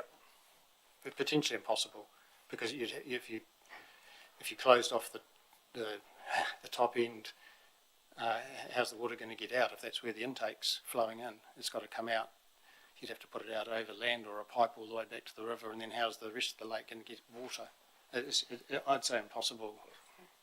Separate intakes and... separate intakes, yeah. The outlets. Yes. Tony? Just to add on to Hamish's point, one of the things we're trying to do through this modelling, this work, is actually to increase the circulation in the lake. So it's going to be counterintuitive if we then go and section off the lake, because what we know is actually increasing the circulation, increasing flushing is what's going to actually dilute the blooms and have a positive effect. So I guess it's careful what you wish for. If you want to split it up, you're probably not going to solve the underlying cyanobacteria problem. Thank you. Councillor Lovett. That was where I was heading with my question about the ski lane. It has inlets going into it and out. Could have they not looked at types of filters that could be put on there to screen these bacteria and things out of there, so that could be used going forward? No, the advice is that's not possible. That's not possible. Yeah, you've said. And the other one I was asked not long ago, all the residents down there, has there been a survey done to see what they're doing? They've always got green lawns. They obviously put a lot of water on. What fertiliser are they using to keep them green, and the nitrogen in that, is that flowing into the lake? Has that survey been done to know what's coming from those properties into the lake? No survey as such, but there's definitely been regular communications, including from the Residents Association and the Trust, to the residents to not fertilise their lawn, to not put grass clippings into the lake. I mean, we can always do more comms around that, but it's definitely ongoing communication. I think the residents are generally fairly aware of that from our understanding and our discussions. Councillor Hooper. Thank you. I've got a bunch of questions, but for fear of bouncing all over the report, which is lengthy, obviously, I'll just do a couple from early in the report, and maybe, I don't know, we could scroll through it a bit, perhaps. But I was just wondering, with page 127, the water quality monitoring, for everybody in the room and those watching, where are the tests done in the lake? Is there one spot? Is it multiple spots? Tony? So Environment Canterbury, during the contact recreation season, are monitoring the lake for public health reasons and contact recreation. So every week they're going down and monitoring, visually assessing 6 spots around the lake. So that's Lake Hood Drive at the Lake House, Bayless Beach, the western edge of the lake near the Rowing Start area, Torbay Ave and the ski lane. Once they've been around the 6 spots, they'll visually assess the worst location and they'll take a water sample from there. And the reason they're taking a sample from the worst location is this is a public health water quality monitoring. So they need to assess the worst spot around the lake. So. Thank you. And next question, 133. Regarding groundwater, I was just wondering, is there ongoing testing of the jumping platform water? So it's tested regularly for E. coli. That's our main concern because it's actually groundwater fed. It's not connected to the lake. We have done cyanobacteria testing in the jumping platform water body as well. So. And just to comment, I think we do regard the jumping platform as a separate water body because it isn't connected to the lake system. So if something's caught in one or the other, it isn't necessary that the other one is infected. The groundwater is how it's filled, yes. Councillor McMillan. Thank you. Through the chair, just a couple of questions and they kind of follow on from Councillor Hooper. So Carter's Creek is monitored by ECAN. Do we receive the results from that water monitoring? Does that come through to our council or do we need to see it? I'm not aware they test it purely for water quality purposes. They certainly wouldn't from a contact recreation perspective because there's no one in it. I believe it's one of the things that is tested as part of the LHEP's current consenting regime around the lake operation. So that information is held in that regard, but Carter's Creek doesn't flow all year anyway. I thought I saw that in the report. That's okay. And the collaboration with Lincoln University and NIWA, if we were to get them out here, how soon could that happen? Certainly as they develop a proposal and get further down the track with a program and identify when and what they're going to be doing, I certainly would welcome, introduce them to council to give you an update and explain how they're planning to carry out these the research and the trial tests. So looking at probably a couple of months now, they're busy trying to coordinate 2 students, PhD student and another student. They've got 2 in mind. They've just got to go through a process and get that all approved, and we're looking at a couple of months, and then they'll be able to come and present to council. And just another question, the budget for that, I see it would just cover their travel, and so it wouldn't be a big budget. That's correct. They do have funding for the students. Right. And we would be required to provide a bit of travel and some infrastructure that needs to be set up for trials and tests, which we'll manage within our current budgets. Thank you. Councillor Cameron. Have we validated the test that they use? Like, do we use the same test that ECAN do a test and they send results to Ministry of Health? Is that correct? So it's independently tested by Cawthorne's laboratories. So there's nothing we can say the test is faulty? No. Councillor Wilson.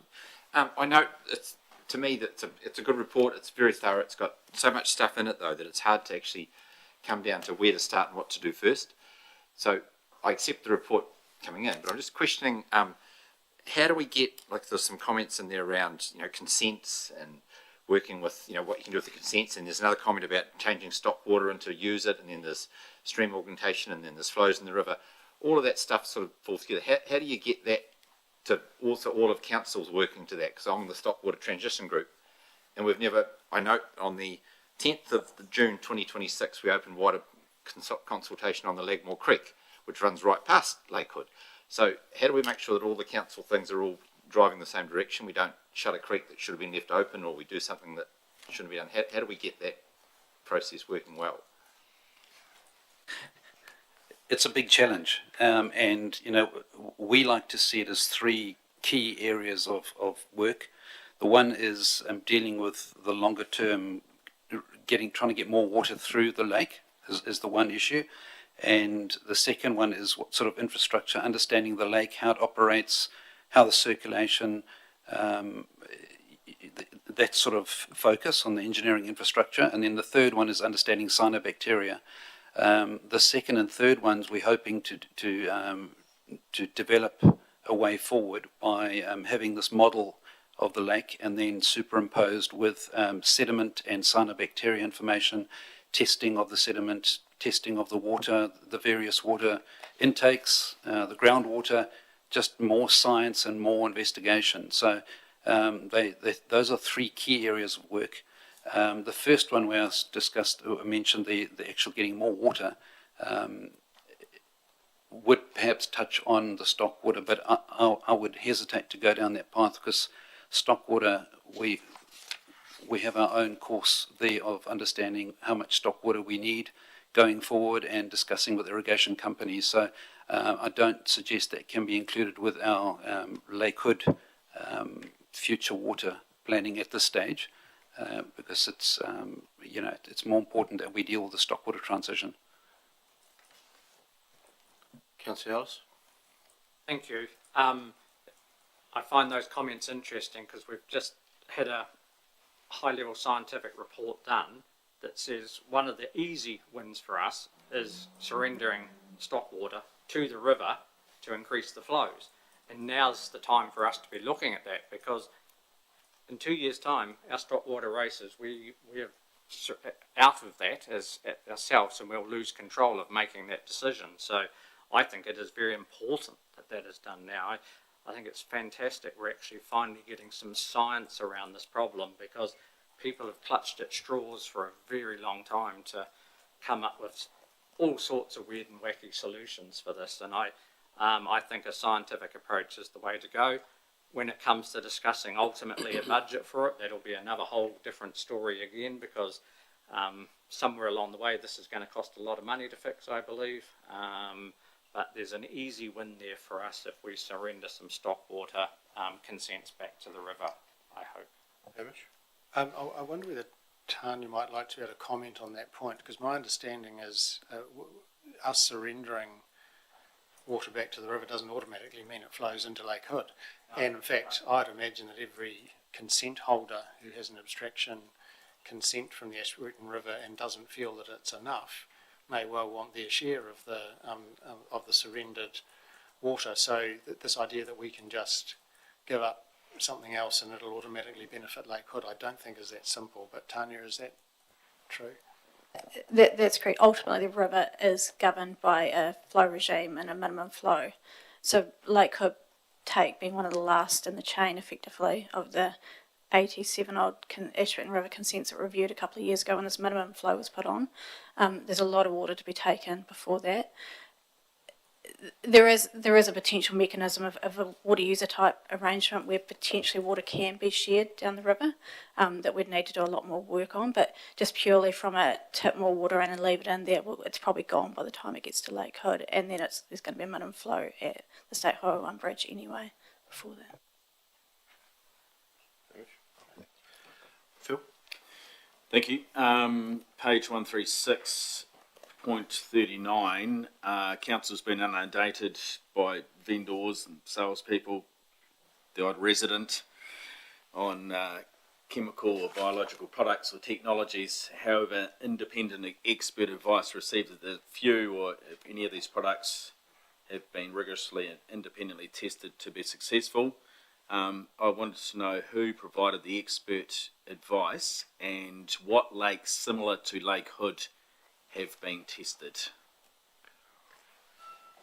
So that comment's come directly from Professor Susie Wood, who's one of the leading experts who's led MFE studies on lake water quality, who has looked at these products, assessed them. She gets inundated as well, because if she was the one who was to champion these products, then it will flow through to other lakes. So we're taking our advice from someone who's been in this industry for a number of years, seen these products, and we understand that her and a number of colleagues are actually working on a framework to be able to assess these products. The only caveat I put on there is a comment that did get made to us is a lot of these smaller products don't have the funding sources to be able to do the scientific testing to actually be able to justify, their use. So I guess that's one of the benefits of the trials that we're looking at doing, where we are going to trial a few of these products through a scientific process to hopefully give some validity to it. Okay. So part of the research project, hopefully, Lincoln are hoping it will be beneficial to other lakes. Particularly, this is it's not a natural water body; it is artificially controlled. So it does provide a lot more, from a science perspective. It provides a lot more. It's easier to control than a natural lake, and easier to do scientific testing in. So we haven't asked her what similar lakes she's talking about. No, what Not I think quite sure. Part of that comment was also that some of the solutions being proposed to us from all around the world purport to work, but there's no scientific information that we can find that shows that it works in a lake the size of Lake Hood that's got one inlet and a canal structure and all the rest of it. So there's a lot of understandable desire for there to be a silver bullet. And here's the thing, and this will work. And we can't, when we sit back and look at all those things, it's not clear to us that is true. And so that's why we've reached out to Susie Woods as a leading expert to be guided by the science, because the risk is we can do two things. We can use a solution that someone thinks will work, and we can spend a lot of money on it and give a lot of people a lot of hope, and it fails. And it's just wasted effort. So we're determined to be measured in the approach, because we want the best possible chance of being successful. The council's managed the lake for a year now, roughly about a year. It's been open for 23 years, whatever it is, and we're dealing with this problem as fast as we can, which you are doing. So when the lake's closed in the past, when council did not have management, who made the decision to close the lake because of cyanobacteria before council made this decision just a month to 6 weeks ago? The only time that the lake's been closed previously was 2 summers ago, and council still owned the lake at that time, and council made the decision at that stage. Council did that too. Yeah, thank you. I think the context, Mr. Mayor, also is that it's only in the last 3 years that there has been a measured cyanobacteria problem. So whoever had the authority previously was never faced with the question of having to close it. So it has only been on council's watch by coincidence, really. Right, thank you. Councillor Mackle. Thank you. I'm going to be a little bit like a dog with a bone with the stockwater takes. I see here that it says progressing with this option is not feasible in the short term until stockwater exit plans are further advanced, which would be the stockwater delivery shutting or exiting on the 1st of July 2027. We've been shutting down water races for some years now and just starting to take a bit of a push with the more difficult ones.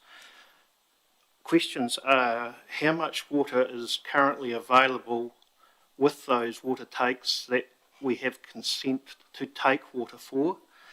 Can that water be looked at by utilising that now? Because if it's there, it obviously hasn't got a use at the moment. So that work could be advanced as we speak. Yeah, I sort of think, the money that we're putting into looking at all these options, I sort of think we're taking an Elmer Fudd approach. Now that we've got money for bullets, we're firing them everywhere, hoping to hit something. You're saying that we haven't got a silver bullet. Well, I believe we own it and we're sitting on it. And really we need to cowboy up, lock and load, and use that option that we have. There's water available now. And I don't think we should relinquish the consent. We own it, we can use it. I can only see win-win for all stakeholders. If it goes into the river, recharges aquifers, helps fish life, helps the flow of the river, helps good flow through Lake Hood to flush it consistently. I can't believe that this idea isn't looked at more seriously. And yeah, as I say, I'm a dog with a bone with it. I won't be giving up on it.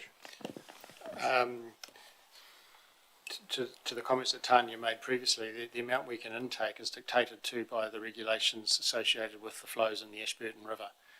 So giving up a stock water intake does not mean that water is ours to put in Lake Hood. Yeah, but my comment was I don't think we should give up that consent to take. We should hold that, and that's what we should be discussing with iwi and ECAN to be able to utilise the river to benefit all stakeholders.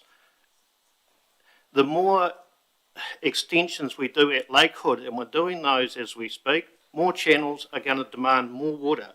Just getting a little bit more of a take from the river is not going to be enough long term. We need to think bigger.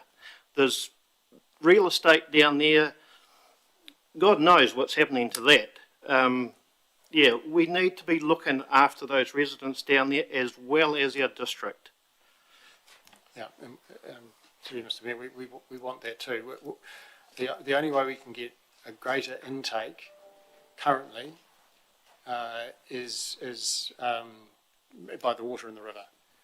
There is not a direct correlation between the stock water consents and water going into Lake Hood.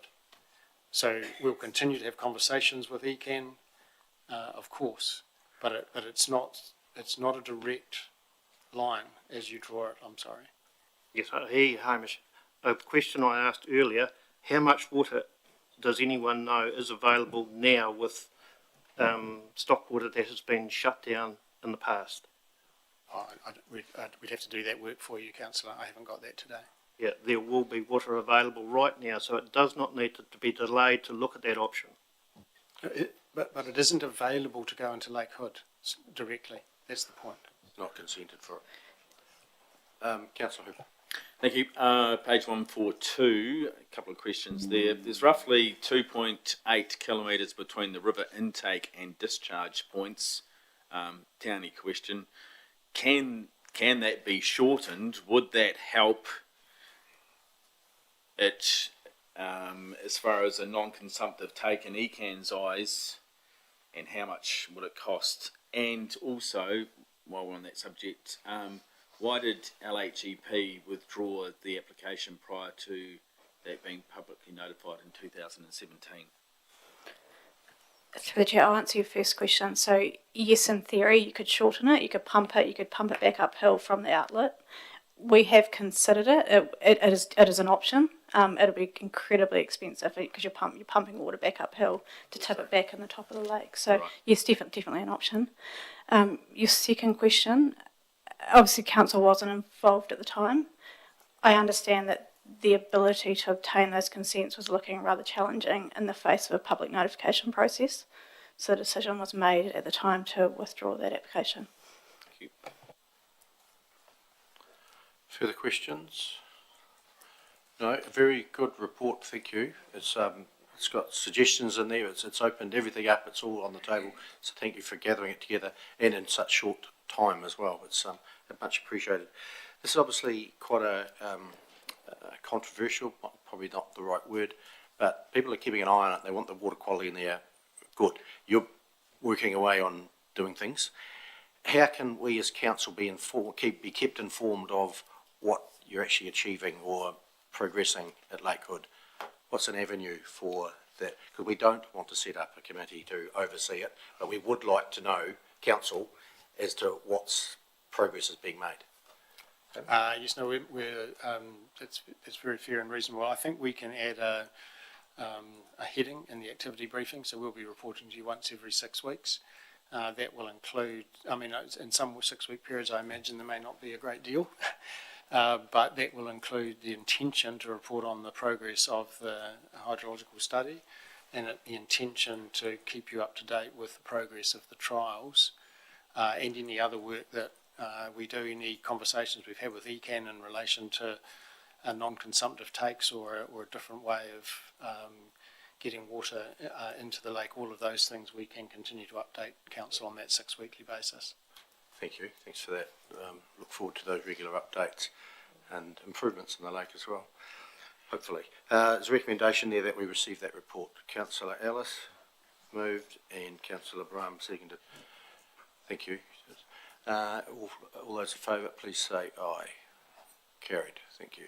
Well, do you want to discuss that, did you, Councillor Wilson? I went a bit fast. Make the comment. I think it's around the stream augmentation, the using the stock water, the Carter's Creek debate, the Ashburton River debate. You know, all of those. It's a huge thing that there's been a mountain of. If I put MAR in the same thing, which hopefully today we find out about if we've got a clean MAR consent. All of those things. It's all one big story that the whole community is trying to resolve. But I think you have to remember too that we have to local public wants versus regional regulation. So that's us and everybody saying just do it and get on with it and clean the lake up and get on with it. But you have to remember there's regulations in place through ECAN. So we're trying, the community has to realise that there's lots of things happening which they could all end up in the same place. Everybody wants clean streams, clean lakes, more water in the river. Everybody wants that, but they still want to be able to economically survive in the community. So I think that just saying we can drop consents and put them in the river, the water will just disappear before it gets there, maybe. But all of that stuff's linked together. So I think it'll happen in time, but it may not happen just in one as quick as people want. Last item, number 12, Ms. report before we break for afternoon tea. Did you put that? Yeah, I did. I went a bit quick and Ms. report. Any questions on the Ms. report? Councillor Cameron. Thanks for your report, Neil. One of the comments was that there was a presentation on Standard & Poor's re-rating some districts. I think they mentioned 25 they've re-rated due to looking at the burden of infrastructural costs and things on local councils. Was there any discussion around Ashburton, or are we having discussion around that with our officers and Standard & Poor's, and how are we placed, especially considering that we've just passed a standalone business unit model for local water done well? How are we situated? Through Mr. Mayor, the first point I make is we're not a Standard & Poor's rated council. Oh, okay. So we're having no conversations with Standard & Poor's. We're rated by Fitch. Okay. And they have just done their rating work, and ours did not reduce. Okay. So while obviously Standard & Poor's are expressing, I think they might rate 25 or 30 councils. So they do, Standard & Poor's do rate quite a number, and they are expressing concern that they are feeling that that the infrastructure investment burden is starting to weigh heavily on councils and communities who are paying the bill, and that is starting to challenge the way they have rated those councils.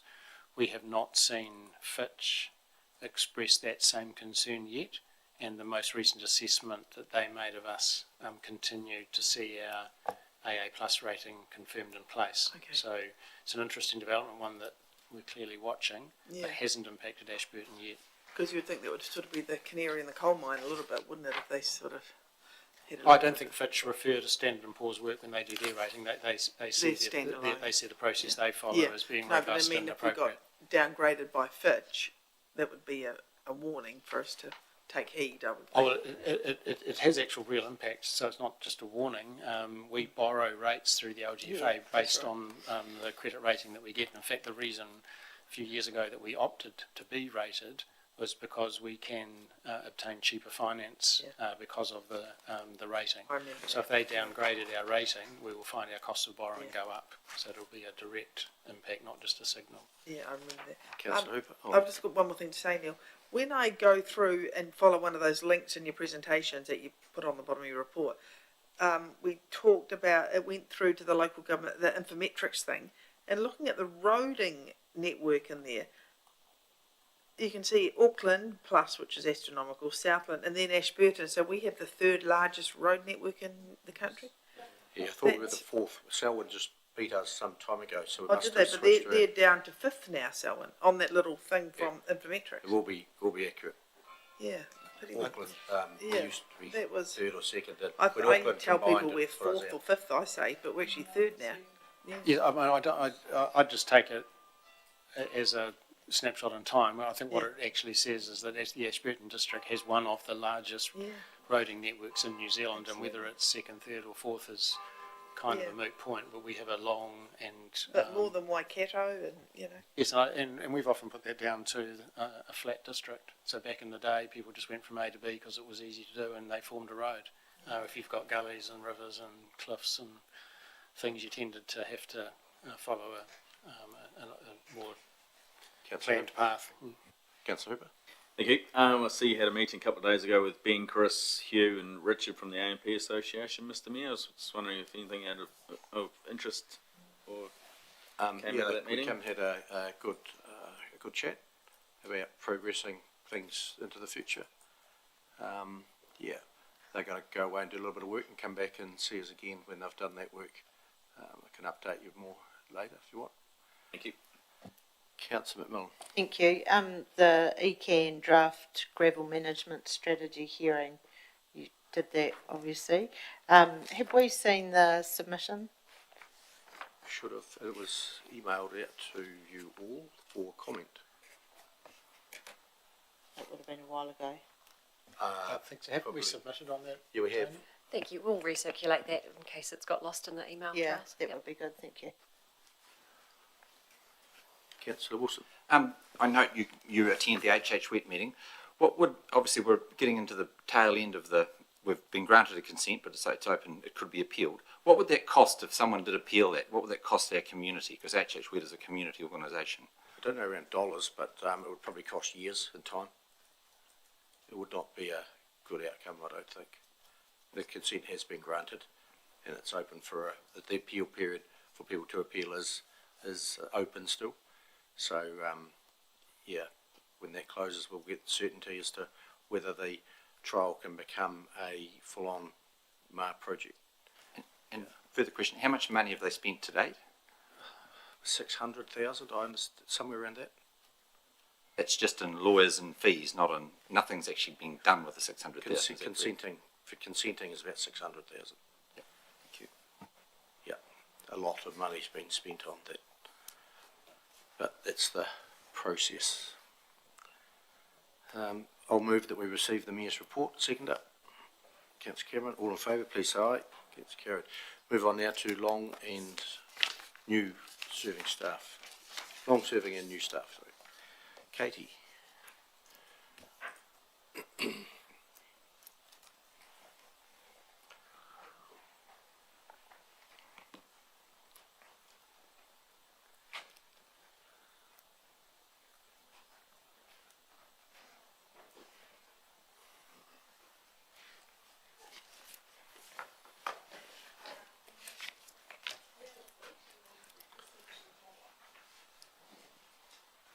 Welcome, Katie.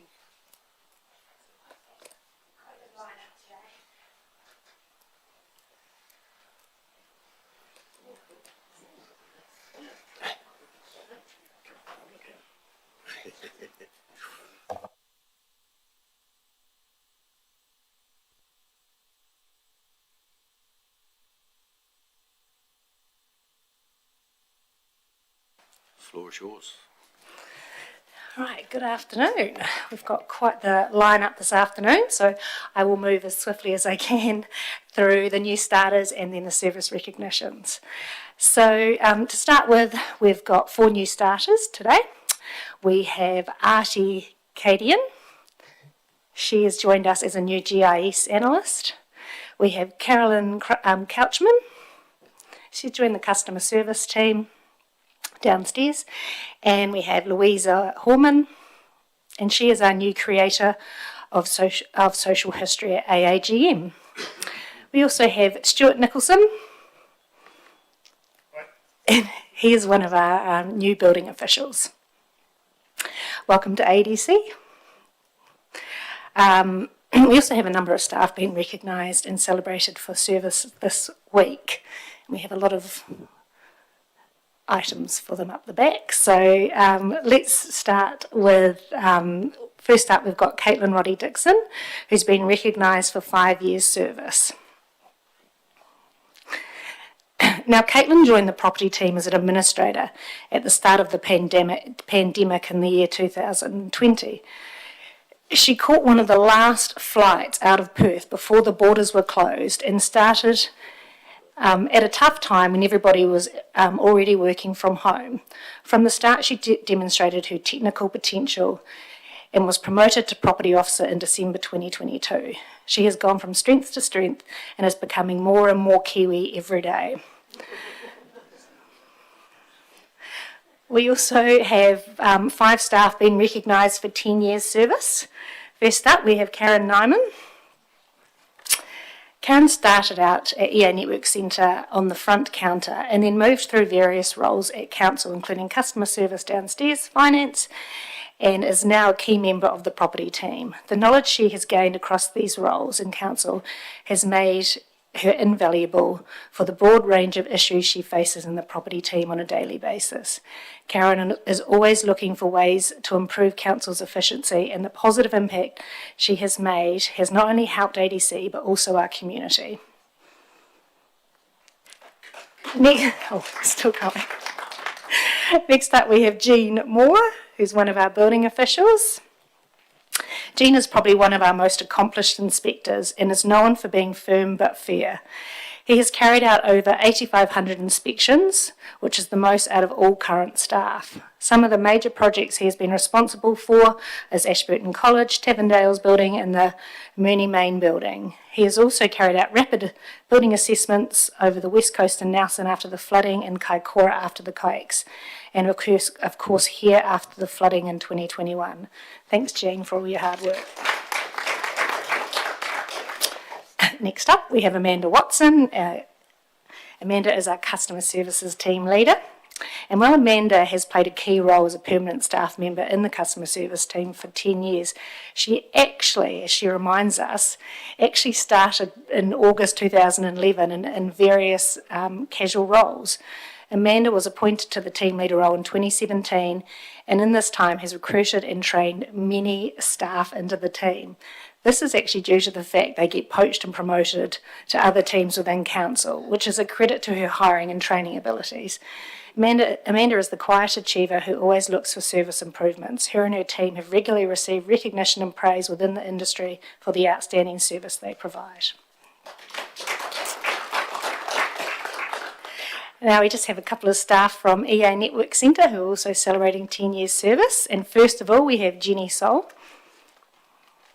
Jenny is our gym and fitness manager and the Energizer Bunny of EA Network Centre. Jenny brings vibrancy to the facility through her welcoming nature, drive to connect and friendly banter. Starting out as a gym and group fitness instructor in 2019, Jenny was promoted to the manager role, overseeing delivery of services to over 100,000 gym visitors a year and many more in our aquatic classes. Jenny's passion for supporting people has helped our community to be active, connect and play, which is crucial to the well-being and social fabric of Ashburton. And next up we have Deb Anderson. Deb has been a key member of the EA Network Centre customer service team for over 10 years, ensuring that the experience customers receive when visiting the centre is of the highest standard. Deb is diligent, caring and your diligent, caring and supportive nature, coupled with your drive to ensure that our customer service first value is at the forefront of everything we do, embeds you within our whānau and we hope for many years to come. Finally, we just have a special mention for a number of our group fitness instructors at EA Network Centre. They are also celebrating 10 years, but they're unable to be here. We had Catherine Hellier, we have Greta Curry, Alison Oakley Ho, and Sandra Hurley. So a big thank you for everyone for their service and commitment.